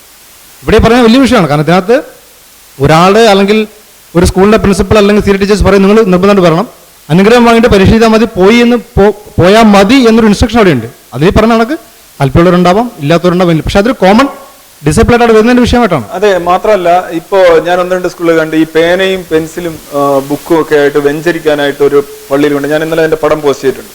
ഇത് ഒരു വലിയൊരു ജനക്കൂട്ടമായിട്ടുള്ള വിദ്യാർത്ഥികളെ മുഴുവൻ കൊണ്ടുവന്നു. ഇപ്പൊ നിങ്ങൾക്ക് സുഖം കിട്ടുന്നത് എന്തും അവർ ചെയ്തോട്ടെ. അങ്ങനെയാണെങ്കിൽ നമുക്ക് മദ്യപാനത്തെ എതിർക്കാൻ പറ്റില്ല, മയക്കുമരുന്നിനെ എതിർക്കാൻ പറ്റില്ല, ഒന്നിനും എതിർക്കാൻ പറ്റില്ല. കാര്യം അതെല്ലാം അവർക്ക് സുഖം കിട്ടുന്നതാണ്. നിങ്ങൾ എന്തിനാണ് പിന്നെ അപ്പൊ എതിർക്കാനൊന്നുമില്ല. അവനവൻ ഒരാൾ ചെയ്യുന്നു, കൊല്ലുന്നു, അവന് സുഖം കിട്ടുന്നു, അവൻ കൊന്നോട്ടെ. ഇങ്ങനൊരു തീരുമാനം നമുക്ക് പറ്റില്ല. ഞാൻ നമ്മുടെ ഉള്ളിൽ കടൽ ഇരമ്പുമ്പോൾ നമ്മൾ ഒരു തുള്ളി വെള്ളത്തിനായിട്ട് ചോദിക്കുന്നു പറയുമ്പോൾ നിങ്ങൾ കടലിലെ ഉപ്പൊക്കെ എടുത്തിട്ടാണ് അതിനെ ഇത് ചെയ്യുന്നത്. ഞാൻ പറഞ്ഞത് നിങ്ങൾക്ക് ഈ കഴിവുകൾ ഒരു വിദ്യാർത്ഥി എന്ന നിലയിൽ ഒരു പക്ഷേ അധ്യാപകരെ അതിജീവിക്കുന്ന എൻ്റെ പല വിദ്യാർത്ഥികളെയും കാണുമ്പോൾ എനിക്ക് തോന്നാറുണ്ട്, എന്നേക്കാൾ എത്രയോ കഴിവുള്ളവരാണ്. അവരെന്റെ മുന്നിൽ വന്ന് സാഷ്ടാംഗം പ്രണമിക്കും. ഞാൻ പറയുമ്പോൾ നിങ്ങളെ മാനിക്കൂ, നിങ്ങൾ എന്നെ സ്നേഹിക്കൂ, ബഹുമാനിക്കൂ, പ്രശ്നമില്ല. പക്ഷെ എൻ്റെ മുന്നിൽ നിങ്ങളൊരു അടിമ ഉടമ ബോധത്തോട് വന്ന് കാലേ വീഴി അതാണ് സംസ്കാരം എന്ന് പറയുകയും ചെയ്യുന്നതിന് എനിക്കത് യോജിക്കാൻ കഴിയുന്നില്ല. അങ്ങനെ പ്രേരിപ്പിക്കുന്ന അധ്യാപകർ അവരെക്കുറിച്ച് വളരെ മോശം പരസ്യമാണ് നടത്തുന്നത്. അതിനെക്കുറിച്ച് ആരാണ് അതിനെ അനുകൂലിച്ചത്? വളരെ പിന്തിരിപ്പൻ ശക്തികളാണ് പറഞ്ഞത് അത് നല്ല കാഴ്ചയാണെന്ന്. മറ്റുള്ളവർക്ക് കണ്ണിൽ കുത്തുന്ന പോലെ തോന്നുകയും ചെയ്തു. സാറ് തുടങ്ങിയത് ഇങ്ങനെയാണ്. ഒരു കുട്ടിയുടെ മനസ്സ് തുടങ്ങുന്നത് അവൻ സാഹചര്യങ്ങളിൽ നിന്ന് പഠിച്ച്, അച്ഛനും അമ്മയിൽ നിന്ന് പഠിച്ച്, ഗുരുക്കന്മാരിൽ നിന്ന് പഠിച്ച്, എല്ലാവരിൽ നിന്നും പഠിച്ചാണ് സാർ എന്ത് ചെയ്തത് ഈ സ്ഥാനത്തെത്തിയത്. ഈ സ്ഥാനത്തെത്തിയിട്ട് സാർ ഇപ്പൊ പറയുന്നത് ഇതിനെല്ലാം തള്ളിയാണ് സാറ് പറയുന്നത്. ഇതുവരെ സാറ് വന്നത് മുഴുവൻ എന്റെ ശരീരത്തിൽ മുഴുവൻ പറ്റിയിരിക്കുന്നത് അഴുക്കാണ്, ഞാൻ ഇപ്പോൾ ചിന്തിക്കുന്നത് മാത്രമാണ് ശരി എന്നുള്ള രീതിയിലാണ് സാർ ഇപ്പൊ സംസാരിക്കുന്നത്. അപ്പൊ ഈ വന്ന പ്രോസസ്സിങ്ങിനിടയിൽ സാറിന് ഒരുപാട് നന്മകളും തിന്മകളുമായിട്ടുള്ള അറിവുകൾ ഉണ്ടാക്കി തരുവാൻ സാഹചര്യമുണ്ടാക്കിയ സാറ് പറഞ്ഞ മഹത് വചനങ്ങൾ ഉൾപ്പെടെ, ഭഗവത്ഗീതയിലുള്ള മഹത് വചനങ്ങൾ ഉൾപ്പെടെ അത് എഴുതാൻ പ്രേരിപ്പിച്ച ഒരു മനുഷ്യന്റെ മാനസിക വ്യാപാരം, അല്ലെങ്കിൽ ആ സമയത്ത് അയാളിൽ ഉൽപ്പാദിപ്പിക്കപ്പെട്ട, സാർ ഈ പറഞ്ഞതുപോലെ തലച്ചോറിൽ ഉൽപ്പാദിപ്പിക്കപ്പെടുന്ന ദ്രവമുണ്ടല്ലോ, ആ ദ്രവം അല്ലെങ്കിൽ ആ ദ്രവത്തിലൂടെ ഉൽപ്പാദിപ്പിക്കപ്പെട്ട ഈ വാക്കുകളെയൊക്കെ സാറിന് എങ്ങനെയാണ് തള്ളിപ്പറയാൻ പറ്റുന്നത്? അല്ലാതെ ഒരു ബ്ലാങ്ക് ആയിട്ടുള്ള ഒരു സ്ഥലത്ത് നിന്ന് സാറിന് ചിന്തകൾ ഉണ്ടായതല്ല. സാർ ഇത് മുഴുവൻ പഠിച്ചു വന്നതിന് ശേഷമാണ് സാറിന് അതിനെക്കുറിച്ച് തിരിഞ്ഞു ചിന്തിക്കേണ്ടി വന്നത്. Yes, okay, right. വീണ്ടും പറയാം. അച്ഛനും അമ്മയും അല്ലെ നമ്മുടെ മുതിർന്നവര് നമ്മളെ ഓരോരോ കാലഘട്ടത്തിൽ നമ്മളെ ഹെൽപ്പ് ചെയ്യുന്നു. അതുകൊണ്ട് എല്ലാ കാലത്തും അവർ പറയുന്നത് അതേപടി ഫോളോ ചെയ്യണമെന്നുള്ള വാദത്തിൽ യാതൊരു കഥയില്ല. കാര്യം അമ്മയെ മകൾക്ക് തിരുത്താം. അമ്മയുടെ അതായത് ഒരു കൊടുക്കൽ വാങ്ങലാണ്. നിങ്ങൾക്ക് നിങ്ങളുടെ മകളെ ഒരു സുഹൃത്തായി കാണാം, മകളായി കാണാം. ഈവൻ അവൾക്ക് നിങ്ങളെക്കാൾ വിദ്യാഭ്യാസവും വിവരവും ഉണ്ടെങ്കിൽ അവൾ പറയുന്നത് കേൾക്കാം. മകൾ എപ്പോഴും അമ്മയെ അനുസരിക്കണം, അല്ലെ മകൻ എപ്പോഴും അച്ഛനെ അനുസരിക്കണം എന്ന് പറയുന്ന ഒരു ഫ്യൂഡൽ മനസ്ഥിതിയാണ്. അത് ഇപ്പൊ ഉദാഹരണമായിട്ട് അതിൽ ഈ നമ്മുടെ ചില ദൈവങ്ങൾ തന്നെയല്ലേ എന്നെ എപ്പോഴും അനുസരിച്ചോണം, അങ്ങനെ എന്താണ് കാര്യമില്ല. നിങ്ങൾ ശരി, ഞാൻ എപ്പോഴും പറയുന്ന ഒരു കാര്യം, നിങ്ങൾ പറയുന്നോണല്ല ഞാൻ പറയുന്നത്, നമ്മൾ പ്രാചീനമായിട്ടുള്ള കാര്യങ്ങളിൽ നമുക്ക് എക്കാലത്ത് ഉപയോഗിക്കാവുന്ന കാര്യങ്ങളുണ്ടെങ്കിൽ നമുക്ക് എക്കാലത്ത് ഉപയോഗിക്കാം. പരിഷ്കരിച്ച് ഉപയോഗിക്കാവുന്ന കാര്യങ്ങളുണ്ടെങ്കിൽ നമുക്ക് പരിഷ്കരിച്ച് ഉപയോഗിക്കാം. മാറ്റേണ്ട കാര്യങ്ങളുണ്ടെങ്കിൽ നമ്മൾ മാറ്റണം എന്നാണ് ഞാൻ പറയാറുള്ളത്. അത് എല്ലാ കാര്യങ്ങളും അല്ല. നിങ്ങൾ പറഞ്ഞ അടച്ചാക്ഷേപിക്കുക എന്ന് പറയുമ്പോൾ എന്താണ് അവിടെ അടച്ചിട്ടൊന്നുമില്ല, തുറന്നു തന്നെ വെച്ചിരിക്കുകയാണ്. മനസ്സിലായില്ലേ? അപ്പം ഈ ഒരു കുട്ടി അവന്റെ അനുഭവങ്ങൾ വെച്ച് പലയിടത്തു നിന്നായിട്ട് സ്വരൂപിച്ച് വരുന്നു. അപ്പോൾ നമ്മൾ മനസ്സിലാക്കുന്നു കുട്ടിക്കാലത്ത് അവന് ലൈംഗിക പീഡനത്തിന് വിധേയമായിട്ടുണ്ട്. കൊച്ചുനാളിൽ അറിയില്ലായിരുന്നു. കുറേ നാളിങ്ങനെ വെച്ചുകൊണ്ടിരിക്കുന്നു. അപ്പോൾ അവനറിയില്ല, അവനൊരു പ്ലഷറൊക്കെ കിട്ടുന്നുണ്ട്. ഒരു കുറച്ച് വലുതായിട്ട് വരുമ്പോൾ അവൻ മനസ്സിലാക്കുന്നു ഇത് ശരിയല്ല, ഇങ്ങനെ എന്നെ ഉപയോഗിക്കുകയായിരുന്നു.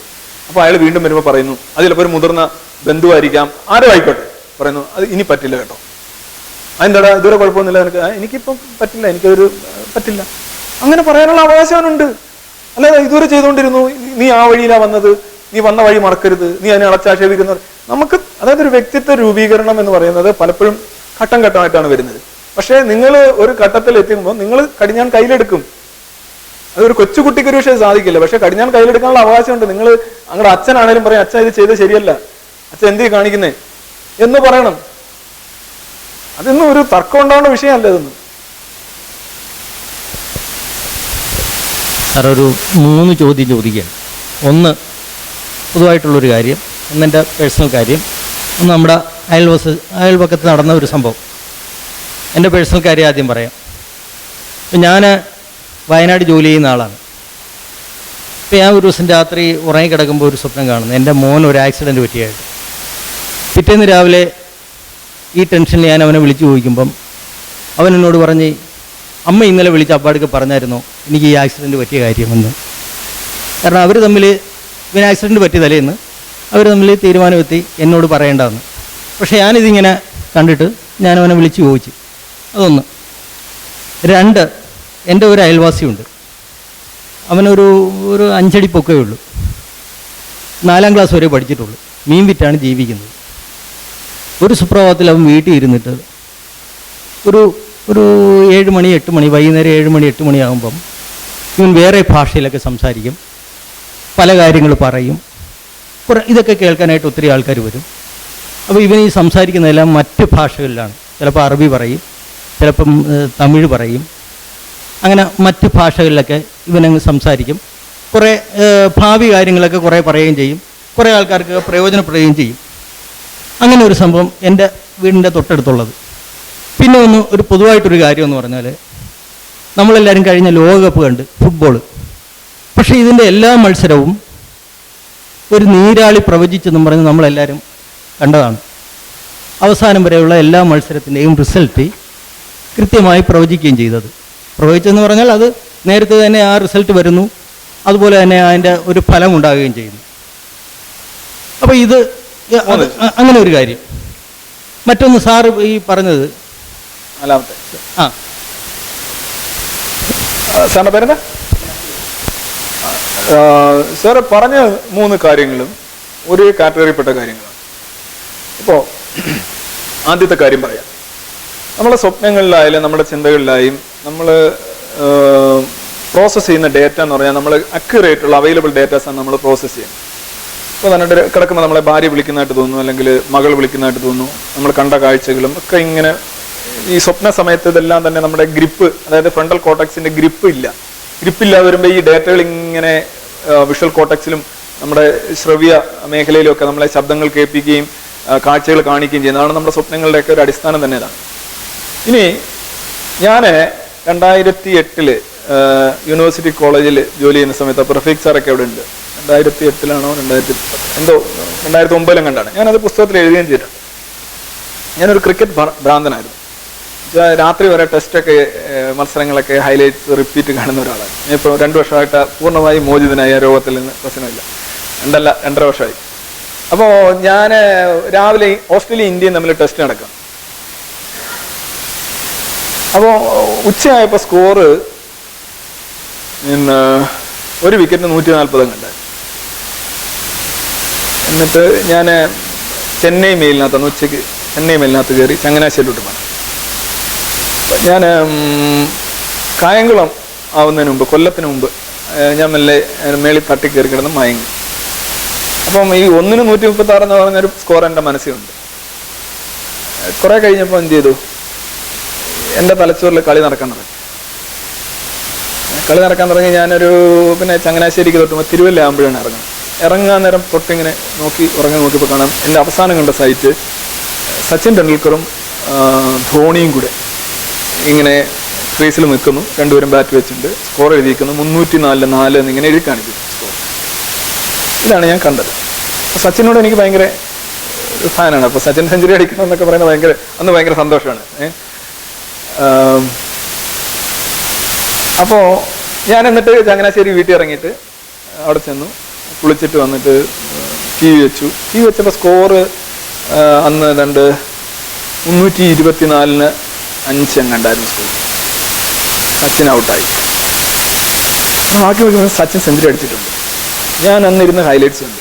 ഹൈലൈറ്റ്സ് ഉണ്ട് ഒരു 12 മണിയൊക്കെ ആയപ്പോഴത്തേക്ക് ആ ഒരു പീരീഡായി. നമുക്ക് കാണാം സച്ചിനും ധോണിയും ഞാൻ ആ സ്വപ്നത്തിൽ കണ്ടു. അതേ കണക്കും ഈ മിഡ് വിക്കറ്റിൻ്റെ നടുവിൽ നിന്ന് ചാറ്റ് ചെയ്യുന്നു, സംസാരിക്കുന്നു, സ്കോർ ഇങ്ങനെ എഴുതി കാണിക്കുന്നു. ഞാൻ ഞെട്ടിപ്പോയി. ഇതേ സാധനം എക്സാക്ട് ഇതേ സ്കോർ, ഇതേ ബാറ്റ്സ്മാൻമാർ, ഇതേ ആളാണ് ഞാൻ കണ്ടത്. സംശയമൊന്നുമില്ല. ഞാനത് പകിട 13 എന്നുള്ള പുസ്തകത്തിനകത്ത് പടം സഹിതം വളരെ കൃത്യമായിട്ട് എഴുതിയിട്ടുണ്ട്. എനിക്ക് ഇതേപോലെ ഒരുപാട് അനുഭവങ്ങൾ ഉണ്ടായിട്ടുണ്ട്. ഇവിടെ ഞാനൊരു എന്താ പറയുക, ഒരു വേറൊരു രീതിയിൽ സാധാരണ ഇതിൽ ചിന്തിക്കുന്ന ഒരാളാണെങ്കിൽ ഇതെനിക്ക് എങ്ങനെ മനസ്സിലായി, ഇതെങ്ങനെ ബോധ്യപ്പെട്ടു, ആരാണ് എന്നെ കാണിച്ചത്, എന്താണ് ഇതിൻ്റെ പിന്നിലെന്ന് പറഞ്ഞു കഴിഞ്ഞാൽ അത് മതി എനിക്ക്.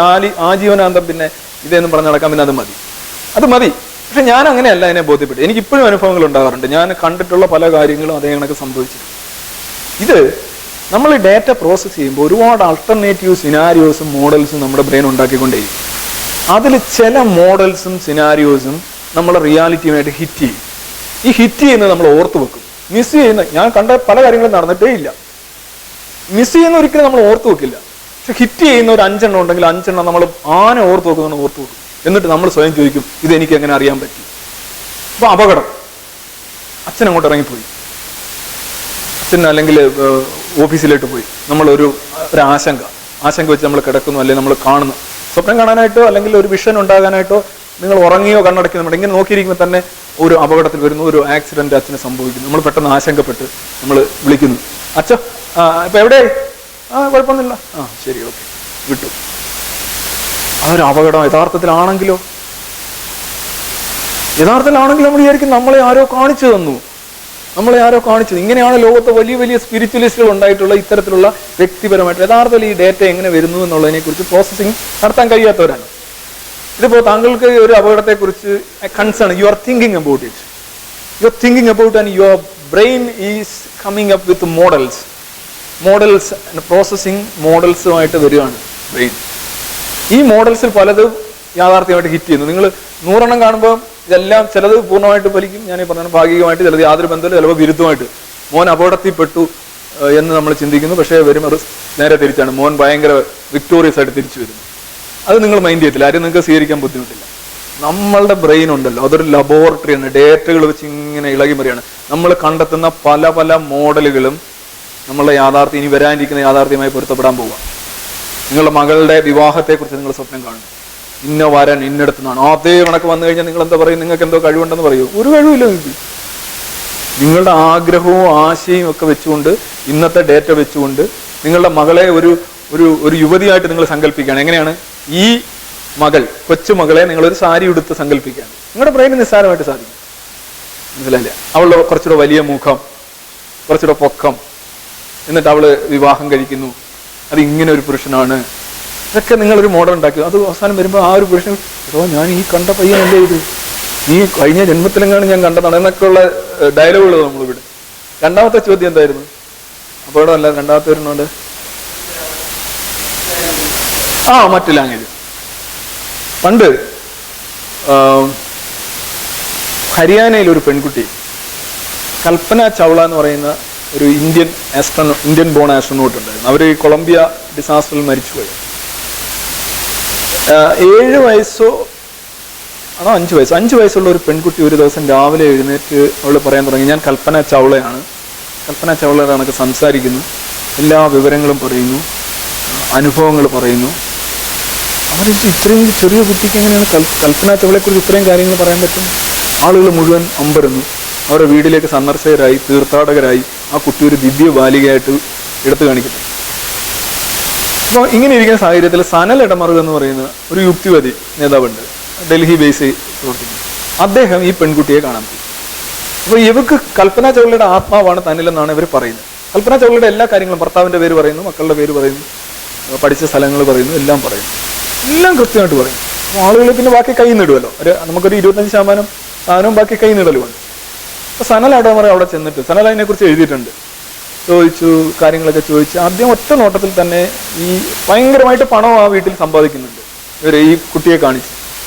സനലിന് കാര്യം മനസ്സിലായി. സനൽ 1-2 കാര്യങ്ങളൊക്കെ ചോദിച്ച് റെഡിയാക്കാം എന്ന് കരുതി. മോളുടെയൊക്കെ 1-2 കാര്യങ്ങൾ ഞാൻ ചോദിച്ചോട്ടെ എന്ന് ചോദിച്ചു. സനൽ ചോദിച്ച ആദ്യത്തെ ചോദ്യം, കൽപ്പന ചാവളയ്ക്ക് ഡോക്ടറേറ്റ് കിട്ടിയിട്ടുണ്ട്, PhD. ആ PhD ടോപ്പിക്കിന്റെ ടൈറ്റിൽ എന്താണെന്ന് ചോദിച്ചു. കൽപ്പന ചാവളയാണ് ഇതിനകത്ത് ഇരിക്കുന്നത്. അതൊരു തമാശയായിട്ട് പറഞ്ഞു ആണ് ഇരിക്കുന്നെങ്കിൽ എന്തായാലും ലോകത്ത് ആരും ഓർത്തില്ലെങ്കിലും സ്വന്തം PhD ടോപ്പിക് കാര്യം എത്ര പ്രാവശ്യം അത് എടുത്തെഴുതണം. PhD എടുത്തവർക്കറിയാം. എടുത്തെഴുതി ഊപ്പാട് വരുന്നത് തീർച്ചയായിട്ടും പറയുന്നു. പക്ഷേ പെൺകുട്ടിക്ക് പറയാൻ പറ്റുന്നില്ല. ചോദിച്ചാൽ അഡ്ന ചോദിച്ചാൽ ആ ടോപ്പിക്കിൽ എത്ര ചാപ്റ്റേഴ്സ് ഉണ്ടായിരുന്നു, സോറി ആ പ്രബന്ധം എത്ര ചാപ്റ്റേഴ്സ് ഉണ്ട്, അവർക്ക് പറയാൻ പറ്റുന്നില്ല. സ്പെസിഫിക് ആയിട്ട് ഈ ഏരിയയിൽ അവൾക്ക് ബാക്കി കാര്യങ്ങൾ അച്ഛൻ്റെ അമ്മയുടെ കാര്യം ഇതൊന്നും ഇവർക്ക് പറയാൻ പറ്റുന്നില്ല. എന്തുകൊണ്ടാണ് പറയാൻ പറ്റാത്തത്? ഇത് അവൾക്ക് ഫീഡ് ചെയ്യാൻ സാധിച്ചിട്ടില്ല. ഇത് അവൾ ആരും പറഞ്ഞു കൊടുത്തിട്ടില്ല. മനസ്സിലല്ലേ? ഇത് ഫീഡ് ചെയ്ത അച്ഛൻ്റെയും അമ്മയുടെയും കയ്യിൽ നിന്ന് ഈ കഥകൾ കേട്ട് ഫീഡ് ചെയ്ത് ഇന്നാര് ഈ സൂര്യ എന്ന് പറയുന്ന ഒരു നടനെ കുറിച്ച്, അയാൾ 2 തലമുറയിലുള്ള ആൾക്കാരെ കുറിച്ച് ഒരു കൃത്യമായിട്ട് പറയുന്ന ഒരു പെൺകുട്ടി എനിക്കറിയാം. ആ നടനോടായിട്ടുള്ള താല്പര്യം കൊണ്ട് അയാളുടെ കുടുംബ ഹിസ്റ്ററിയും അവിടെ നടന്നിട്ടുള്ള ഡിവോഴ്സുകൾ, രോഗങ്ങളെല്ലാം കൃത്യമായിട്ട് പറയുന്നതായിരുന്നു. ഇതൊക്കെ ഒരു വീട്ടിലൊക്കെ പലപ്പോഴും ഈ പഴയ ആളുടെ ഇതാണ് എന്ന് വെച്ച് വരുന്ന അമ്മൂമ്മ കഥകൾ അമ്മൂമ്മയായിരിക്കും പറയുന്നത്. നമ്മൾ പല സിനിമകളും അതിനകത്ത് കണ്ടിട്ടുണ്ട്. ഇത് കുട്ടിയെ വളരെ ഗാഢമായിട്ടുള്ള സ്വാധീനം ചെലുത്തുകയും താൻ അതാണെന്ന് സങ്കല്പിച്ചുകൊണ്ട് പറയുകയും പ്രവർത്തിക്കുകയും ചെയ്യുമ്പോൾ എന്താണ്, ചുറ്റുമുള്ളവരെല്ലാം അന്ധവിശ്വാസികൾ. അതാണ് വിഷയം. നിങ്ങൾക്കിപ്പോൾ ബാധ ഒഴിപ്പിക്കണമെങ്കിൽ എന്താണ്, നിങ്ങൾക്ക് ബാധയുണ്ടെന്ന് നിങ്ങൾ മാത്രം വിശ്വസിച്ചിട്ട് കാര്യമില്ല. നിങ്ങളുടെ അച്ഛൻ ഒരു എത്തീസ്റ്റാണ്, അമ്മ ഒരു എത്തീസ്റ്റാണ്. നിങ്ങൾ എനിക്ക് ബാധയാന്ന് പറഞ്ഞാൽ അടങ്ങി കിടക്കാൻ പറയും. അവിടെ കൊണ്ടുവന്ന് നിങ്ങൾ മനോരോഗ ചികിത്സേനെ കൊണ്ടുവന്ന് കാണിക്കും. പക്ഷെ നിങ്ങളുടെ അമ്മയൊരു അന്ധവിശ്വാസിയാണ്, അച്ഛനൊരു അന്ധവിശ്വാസിയാണെങ്കിൽ എന്ത് പറയും? ഓ ബാധയായിരിക്കും, മറ്റേ കാർത്തിയാനി ചേച്ചിയുടെ ബാധയായിരിക്കും, എന്നാൽ നമുക്ക് മറ്റേ തമ്പുരാനെ വിളിക്കാം, തിരുമേനിയെ വിളിക്കാം. തിരുമേനി വരുന്നു, ചൂരിൽ വെച്ച് അടിക്കുന്നു, പുക വീരുന്നു, കൈയും കാലും ഒക്കെ പോകുമെന്ന് തോന്നുന്നു. അവൾ നോക്കുമ്പോൾ എന്തോ പോകുന്നു. പിറ്റേന്ന് രാവിലെ എഴുതുമ്പോൾ ഇരിക്കുന്നു, എന്താ തിരുമേനി. അതായത് ബാധ നിങ്ങളിവിടെ കയറ്റി വെച്ചെങ്കിൽ അത് ഒഴിപ്പിക്കാൻ പറ്റും. ബാധ ഒഴിപ്പിക്കാം, സത്യമായിട്ട് ഒഴിപ്പിക്കാം. കാര്യം എന്താണ്, ഇല്ലാത്തൊരു സാധനമാണ്, അത് ഒഴിപ്പിക്കാം. ഇപ്പൊ നിങ്ങൾക്കൊരു പ്രശ്നം ഉണ്ടെന്ന് പറയുന്നു, ഞാൻ എന്നിട്ടാക്കിട്ടോ ആ പ്രശ്നം പോയിരിക്കുന്നു എന്ന് പറയുമ്പോൾ നിങ്ങൾക്ക് പ്രശ്നം ഉണ്ടെന്ന് വിശ്വസിക്കുകയും ഞാൻ പോക്കിയെന്ന് വിശ്വസിക്കുകയും ചെയ്യുകയാണെങ്കിൽ നിങ്ങൾ ഓക്കെയാണ്. ഇപ്പോൾ ഒരാൾ ക്യാൻസർ ഒരു രോഗിയെ പിടിച്ചുകൊണ്ട് നിന്നിട്ട് ആ ഭൂ എന്ന് പറയാൻ ക്യാൻസർ പോകും. ക്യാൻസർ ഉള്ളത് പോവില്ല. ഇല്ലാത്തത് ഉണ്ടെന്ന് നിങ്ങളെ ധരിപ്പിച്ചിട്ട് നിങ്ങളിൽ നിന്ന് എടുത്തു കളയാൻ സാധിക്കും. ഉള്ളത് അവിടെ ഉണ്ടാവും. ഇനി 3 അതാണ് അതെ ഭാഷയുടെ ഈ മലയാളം പോലും അറിയാൻ വയ്യാത്ത ആള് അറബി സംസാരിക്കുന്നു എന്ന് പറഞ്ഞത് ആരാണെന്നുള്ള ചോദ്യം ആദ്യം ഇത് കേട്ടിട്ട് അറബി എന്ന് തോന്നുന്നല്ലോ. അയാൾക്കൊരു അറബി ടെസ്റ്റ് ചെയ്ത് കൊടുക്കൂ. ഒരു അറബിയുടെ ഒരു പേപ്പറും വെച്ചിട്ട് ഒരു അറബി ചുമ്മാ ഇതെല്ലാം ഉടായ്പകളാണ്. അറബിയിൽ 1-2 വാക്കുകൾ പറഞ്ഞിട്ടുണ്ടാവും. അപ്പൊ ഇത് കേട്ടിട്ട് അറബിയാണല്ലോ, ഇവർക്ക് ഇങ്ങനെ അറബി അറിയാം. അവർക്ക് അറബി അറിയില്ലോ എന്ന് അറിയാനായിട്ട് ഒരു അറബി ടെസ്റ്റ് നടത്തിയാൽ മതി. ഏതെങ്കിലും ഒരാൾ അങ്ങനെ ഏതെങ്കിലും വേറൊരു ഭാഷ പറയുന്നുണ്ട്. ഈ അടുത്തിടെ തലച്ചോറിൽ എങ്ങാണ്ട് ചെറിയ മാറ്റം വന്ന് ഒരാള് ഇംഗ്ലീഷ് ബ്രിട്ടീഷുകാരനെ പേപ്പറിലൊക്കെ ഉണ്ട്. അയാൾ വേറെ ഏതോ ഭാഷ സംസാരിക്കും. ഞാനത് കേട്ടു നോക്കി. അയാൾ സംസാരിക്കുന്നത് ഇംഗ്ലീഷ് തന്നെയാണ്. പക്ഷെ വേറെ ഏതാണ്ട് രീതിയിൽ ഭയങ്കര പല രീതിയിലും എൻ്റെ ഓറിയന്റേഷൻ തന്നെ മാറിയിരുന്നു. ഇംഗ്ലീഷ് തന്നെ അയാൾ സംസാരിക്കുന്നത്. നിങ്ങൾക്ക് വേറെ ഭാഷയൊന്നും സംസാരിക്കാൻ പറ്റില്ല എന്ന് ലോകത്ത് ആർക്കും പറ്റില്ല. കളക്റ്റഡ് അല്ലാത്ത ഒരു ഡേറ്റ നമുക്ക് വരില്ല. നിങ്ങൾക്ക് ചൈനീസ് സംസാരിക്കാൻ പറ്റുമോ? എങ്കിൽ പിന്നെ കുഴപ്പമില്ലല്ലോ. അല്ല ഇത് ഈ തമിഴ് സംസാരിക്കുന്നു എന്നും അറബി സംസാരിക്കുന്നു എന്നും ഇതൊക്കെ പറച്ചിലുകളാണ്. ഇത് 1 to 1. ഒരു കാര്യം ചോദിക്കുക, അറബിയോ തമിഴോ സംസാരിക്കുന്ന ഒരാൾ അവർ അറബി ടെസ്റ്റ് നടത്തുക, നിങ്ങൾ അറബി സംസാരിക്കുക, അങ്ങനെ ഒരാൾ ഓക്കെ റൈറ്റ്. നിങ്ങൾ ഇതാര് പറയുന്നതാണ്? ഇതാണ് പറഞ്ഞത്. നമ്മൾ ഈ ഒരാൾ 1 2 2 3 ഇങ്ങനെ പറഞ്ഞ് അങ്ങനെ നടക്കുന്ന സംഭവം നമ്മളിത് ഈ ശാസ്ത്രത്തിന്റെ വഴിയാണ് അവിടെ പറയുന്നത്. ശാസ്ത്രം പറയുന്നത് എന്താ, ഒരാൾക്ക് അസുഖമുണ്ട്, അയാൾ പറയുന്നത് എൻ്റെ അസുഖം മാറി, പെപ്റ്റിക് അൾസർ കുടലിൽ അൾസറാണ്. അയാൾ പറയുന്നത് എൻ്റെ അൾസർ മാറി, ഇപ്പോൾ വേദനയൊന്നുമില്ല, പ്രശ്നമില്ല. ശാസ്ത്രം എടുക്കുമോ? ഇല്ല, എടുക്കില്ല. ശാസ്ത്രം അത് സ്വീകരിക്കില്ല. സ്വീകരിച്ച ഡോക്ടർ പറയുന്നു ഇയാൾ അൾസറുമായിട്ടാണ് എൻ്റെ മുമ്പിൽ വന്നത്, ഞാൻ കുറെ മരുന്ന് കൊടുത്തു, ഇപ്പം മാറിയിരിക്കുന്നു. ഡോക്ടർ പറയുന്നു നമ്മൾ സ്വീകരിക്കും? സ്വീകരിക്കില്ല. ഇവർ 2 പേരും പറഞ്ഞു എനിക്ക് രോഗം മാറി, ഞാൻ രോഗം മാറ്റി, രോഗം മാറി, രോഗം മാറ്റി. സ്വീകരിക്കില്ല. സ്വീകരിക്കും എപ്പോൾ? ഇവർക്ക് ഈ രോഗിക്കും ഡോക്ടർക്കും അതീതമായ വസ്തുനിഷ്ഠമായ തെളിവ് വരണം. എങ്ങനെ? പല തെളിവുകളാണ്. പണ്ടൊക്കെ ആണെങ്കിൽ നമ്മൾ ഓപ്പറേറ്റ് ചെയ്ത് തന്നെ നോക്കണം, അതൊന്നും നടക്കുന്ന കാര്യമില്ല. അല്ലെന്നുണ്ടെങ്കിൽ ഒരു സ്കാൻ എടുക്കുക, മുന്നേ ഉള്ള സ്കാനും പിന്നെയുള്ള സ്കാനും എടുക്കുമ്പോൾ അൾസർ ഉണ്ടെങ്കിൽ കാണാൻ പറ്റും, അൾസർ ഇല്ല, അപ്പോൾ ഇവർ രണ്ടുപേരും പറഞ്ഞ് ശരിയായി. മറിച്ച് സ്കാൻ എടുക്കുമ്പോൾ അൾസർ ഉണ്ട്, ഡോക്ടറും രോഗിയും പറയുന്ന അൾസർ ഇല്ല, സയൻസ് എടുക്കില്ല. ഇതാണ് ഡബിൾ പ്ലേ, ഇതാണ് സയൻസിന്റെ രീതി. അല്ലാതെ അവർ പറഞ്ഞ അറബി പറഞ്ഞു, ഇവർ പറഞ്ഞ അറബി പറഞ്ഞു, എല്ലാം അറബി, അങ്ങനെ അതൊക്കെ വെറും കേട്ടുകേൾവികളും. ഇത് മതസാഹിത്യത്തിന്റെ രീതിയാണ്. ഇതൊന്നും സയൻസിൽ യാഥാർത്ഥ്യം ഇങ്ങനെയല്ല പരിഗണിക്കുന്നത്. ഡബിൾ ബ്ലൈൻഡ് ആണ്. ഡോക്ടർക്കും രോഗിക്കും അതീതമായി രോഗം സൗഖ്യപ്പെടണം. ഡോക്ടർ പറയുന്നതും അംഗീകരിക്കും, രോഗി പറയുന്നതും അംഗീകരിക്കും, വസ്തുനിഷ്ഠമായ തെളിവുമായി പൊരുത്തപ്പെടുന്നില്ലെങ്കിൽ അംഗീകരിക്കില്ല, സയൻസ് അംഗീകരിക്കില്ല. അപ്പൊ താങ്കൾ ഈ പറഞ്ഞ ഇതൊന്നും അത് നിലനിൽക്കുന്നില്ല, ആ പരീക്ഷണങ്ങളൊന്നും നിലനിൽക്കുന്ന കാര്യങ്ങളല്ല. ഇങ്ങനെ എത്രയോ പേര്. ഇനി മൂന്നാമത്തെ കാര്യം, ഒരു സെക്കൻഡ്, മൂന്നാമത്തെ എന്തായിരുന്നു? വേൾഡ് കപ്പിന്റെ, ശരി ശരി, വേൾഡ് കപ്പിന്റെ നീരാളി എന്തായിരുന്നു? നീരാളിയുടെ പേര്, ഒരു പേരും ഉണ്ടായിരുന്നില്ല, പോൾ എന്ന നീരാളി. ഈ നീരാളി എന്താണ് ചെയ്തത്? ഒരു സെക്കൻഡ്. നീരാളി ചെയ്തത് രണ്ട് പാത്രങ്ങൾ വെച്ചിട്ട് ഒന്ന് ആഹാരം വെച്ചിട്ട് അതിൽ ഒരെണ്ണത്തിലേക്ക് വലിഞ്ഞു കയറുക. അപ്പൊ രണ്ട് ഓപ്ഷനാണ്, വെറും രണ്ട് ഓപ്ഷൻ. ഒന്ന് ജയം, ഒന്ന് പരാജയം. ഇത് പോർച്ചുഗലിന് വേണ്ടിയാണോ സ്പെയിന് വേണ്ടിയാണോ താൻ വലിഞ്ഞു കയറുന്നതെന്നൊന്നും നീരാളിക്കറിയില്ല. നീരാളി സ്ഥിരം ഒരെണ്ണത്തിനകത്ത് വലിഞ്ഞു കയറുന്നു, അതനുസരിച്ച് റിസൾട്ട് വരുന്നു. ഇത് 5 എണ്ണം നടത്തി ചിലപ്പോൾ 5 എണ്ണം ശരിയായിരിക്കും, 10 എണ്ണം നടത്തി ചിലപ്പോൾ 10 എണ്ണം ശരിയായിരിക്കും, 20 എണ്ണം നടത്തി അവസാനത്തെ 10 തെറ്റിയെന്നും വരാം. പക്ഷെ 50% സാധ്യതയാണ് എപ്പോഴും നീരാളിക്കുള്ളത്. അല്ലെങ്കിൽ 34 രാജ്യങ്ങളുടെയും തൊട്ടി വെച്ചിട്ട് ഈ നീരാളിയെ വിട്ടിട്ട് നീരാളി ആ പഠിച്ചിരിയെ സഞ്ചരിക്കും. ചിലപ്പോൾ കാനയുടെയോ അല്ലെങ്കിൽ മാലിദ്വീപിന്റെ ഒക്കെ തൊട്ടിലായിരിക്കും നീരാളി എന്ന് കയറുന്നത്. ഇതാകെപ്പാടെ സ്പെയിൻ പോർട്ടുഗൽ 2 എണ്ണം വെക്കുന്നു, അപ്പുറം സ്പെയിനിൽ കയറുന്നു, സ്പെയിൻ ജയിക്കുന്നു, നീരാളി പ്രവചിച്ചു എന്ന് പറയുന്നു. ഇതൊക്കെ നമ്മുടെ മനസ്സിൽ നമ്മൾ സങ്കല്പിക്കുന്ന കാര്യങ്ങളല്ലേ. ഇത് കുറച്ചു നേരം ശരിയായി വരുന്നു, നീരാളി പ്രവചിക്കുന്നു, പിന്നെ നീരാളി മരിച്ചു പോകുന്നു. നീരാളിക്ക് പ്രവചനശേഷി എങ്ങനെ ഉണ്ടായി, എങ്ങനെയാണ് നീരാളി ഈ സ്പെയിനിനാണോ പോർച്ചുഗൽ, 2 തൊട്ടിയിൽ ഏതെങ്കിലും ഒരെണ്ണത്തിനകത്ത് കയറിയിരിക്കുകയാണ്. നിങ്ങൾ സ്പെയിനും പോർച്ചുഗലും പറഞ്ഞാൽ ജാർഖണ്ഡും കേരളം എന്ന് കൊടുത്താലും അത് ശരിയാവും. ജാർഖണ്ഡ് ജയിച്ചു, സന്തോഷ് ട്രോഫി ചോദിച്ചാൽ ഇത് ജാർഖണ്ഡ്, ഇത് കേരളം. നീരാളി ജാർഖണ്ഡിൽ കയറി, അപ്പൊ ജാർഖണ്ഡ് ജയിച്ചു. ആഹാ, ഭയങ്കര പ്രവചനം. ഇതല്ലേ തന്നെ 50% സാധ്യത എവിടെ ഇരിപ്പുണ്ട്. പറയൂ. ഈ ചോദ്യങ്ങൾ സാർ, ഈ സൈക്കോളജി എന്ന് പറഞ്ഞ വാക്കിന്റെ ശരിയായ പരിഭാഷ എന്ന് പറഞ്ഞു. ഈ മനസ്സ് എന്ന് പറയുന്ന ഒരു സാധനം നമ്മൾ സങ്കല്പിച്ചിരുന്നു. ഇപ്പോൾ നമ്മൾ ആധുനിക ന്യൂറോളജിയിൽ പറയുന്നത് മസ്തിഷ്കത്തിന്റെ പ്രവർത്തനം, അല്ലെങ്കിൽ വാട്ട് ബ്രെയിൻ ഡസ്. അപ്പൊ മനസ്സ് എന്ന് പറയുന്നത് ആക്ച്വലി ഒരു പ്രോസസ്സാണ്, പ്രോസസ്സിംഗ് വേ ഓഫ് ഡേറ്റാസ് ആണ് മനസ്സ്. അത് നിങ്ങൾ സൈക്കോളജി ഉണ്ടോ എന്നൊരു ചോദ്യം ചോദിച്ചു. സൈക്കോളജി എന്ന് പറഞ്ഞാൽ നമ്മൾ മനുഷ്യന്റെ മനസ്സിനെ, അല്ലെങ്കിൽ മനുഷ്യന്റെ ചിന്താരീതി, സ്വഭാവ രീതി, നിർദ്ധാരണ രീതിയൊക്കെ മനസ്സിലാക്കാനായിട്ട് നമ്മൾ പണ്ടേ ഉണ്ടാക്കിയിട്ടുള്ള ഒരു ജ്ഞാന വ്യവസ്ഥയാണ് സൈക്കോളജി. സൈക്കോളജിയൊക്കെ അങ്ങനെ ഒരു ചരിത്രമുണ്ട്. പക്ഷെ ആധുനിക കാലഘട്ടത്തിൽ വരുമ്പോൾ ഫ്രോയിറ്റ് ഈഗോ, സൂപ്പർ ഈഗോ എന്നൊക്കെ പറഞ്ഞ സാധനങ്ങൾ പറഞ്ഞു. അത് എന്തുവാന്ന് എനിക്കറിയത്തില്ല. കാര്യം ഇന്ന് നമ്മൾ പരിശോധിച്ച് നോക്കുമ്പോൾ അങ്ങനെയുള്ള സാധനങ്ങളൊക്കെ ഉണ്ടോ എന്നുള്ള കാര്യത്തിൽ ഭയങ്കര സംശയമുണ്ട്.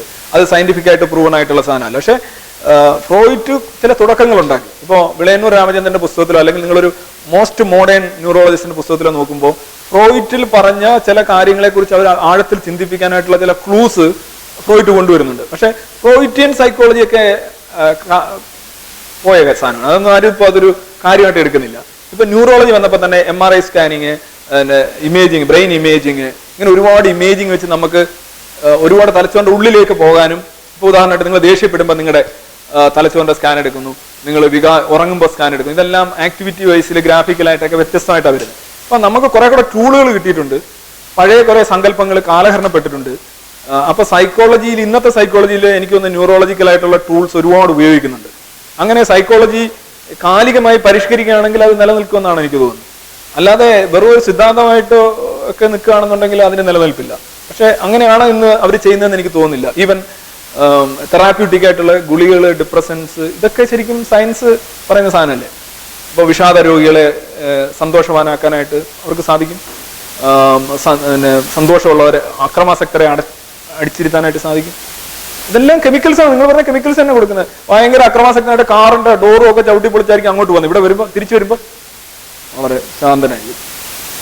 ഞാൻ കണ്ടു. എൻ്റെ അടുത്ത് താഴെയൊരു പയ്യനുണ്ട്. അവനെ എടുത്തുകൊണ്ട് പോകുമ്പോൾ അവൻ എന്നോ തെറിയ വിളിക്കുന്നതെന്നറിയോ? തെറി വിളിച്ച് ഒരു ദിവസം കാറിന്റെ ഡോറ് ഒറ്റ ചവിട്ടി പൊളിച്ച് ഡോറ് പൊളിഞ്ഞങ്ങ് പോയി. അങ്ങനെ ഡോറില്ലാത്ത കാറുമായിട്ടാണ് അവനെ കൊണ്ടുപോയത്. അവൻ തിരിച്ചിവിടെ വന്നപ്പോൾ ഭയങ്കര തിരിച്ചുണ്ട്. കുഴപ്പമൊന്നുമില്ല, ചായ വേണ്ട, വേണ്ട, ഒന്നും ചെയ്തിട്ടില്ല, ഈ സാധനം കുത്തിവെച്ചതേ ഉള്ളൂ. അപ്പോൾ കാലികമായ ഒരു പരിഷ്കരണം സൈക്കോളജിയിൽ നടക്കുന്നുണ്ടെന്നാണ് എനിക്ക് തോന്നുന്നത്. സാറിന് ഇന്ന് സംസാരിച്ചപ്പോൾ എനിക്ക് അതാണ് മനസ്സിലായി. അങ്ങനെയാണെങ്കിൽ സ്വാഭാവികമായിട്ടും അതിൻ്റെ ഒരു 2 തലങ്ങൾ വെച്ചുകൊണ്ട് അത് ചെയ്യാൻ പറ്റുമെന്നാണ് എനിക്ക്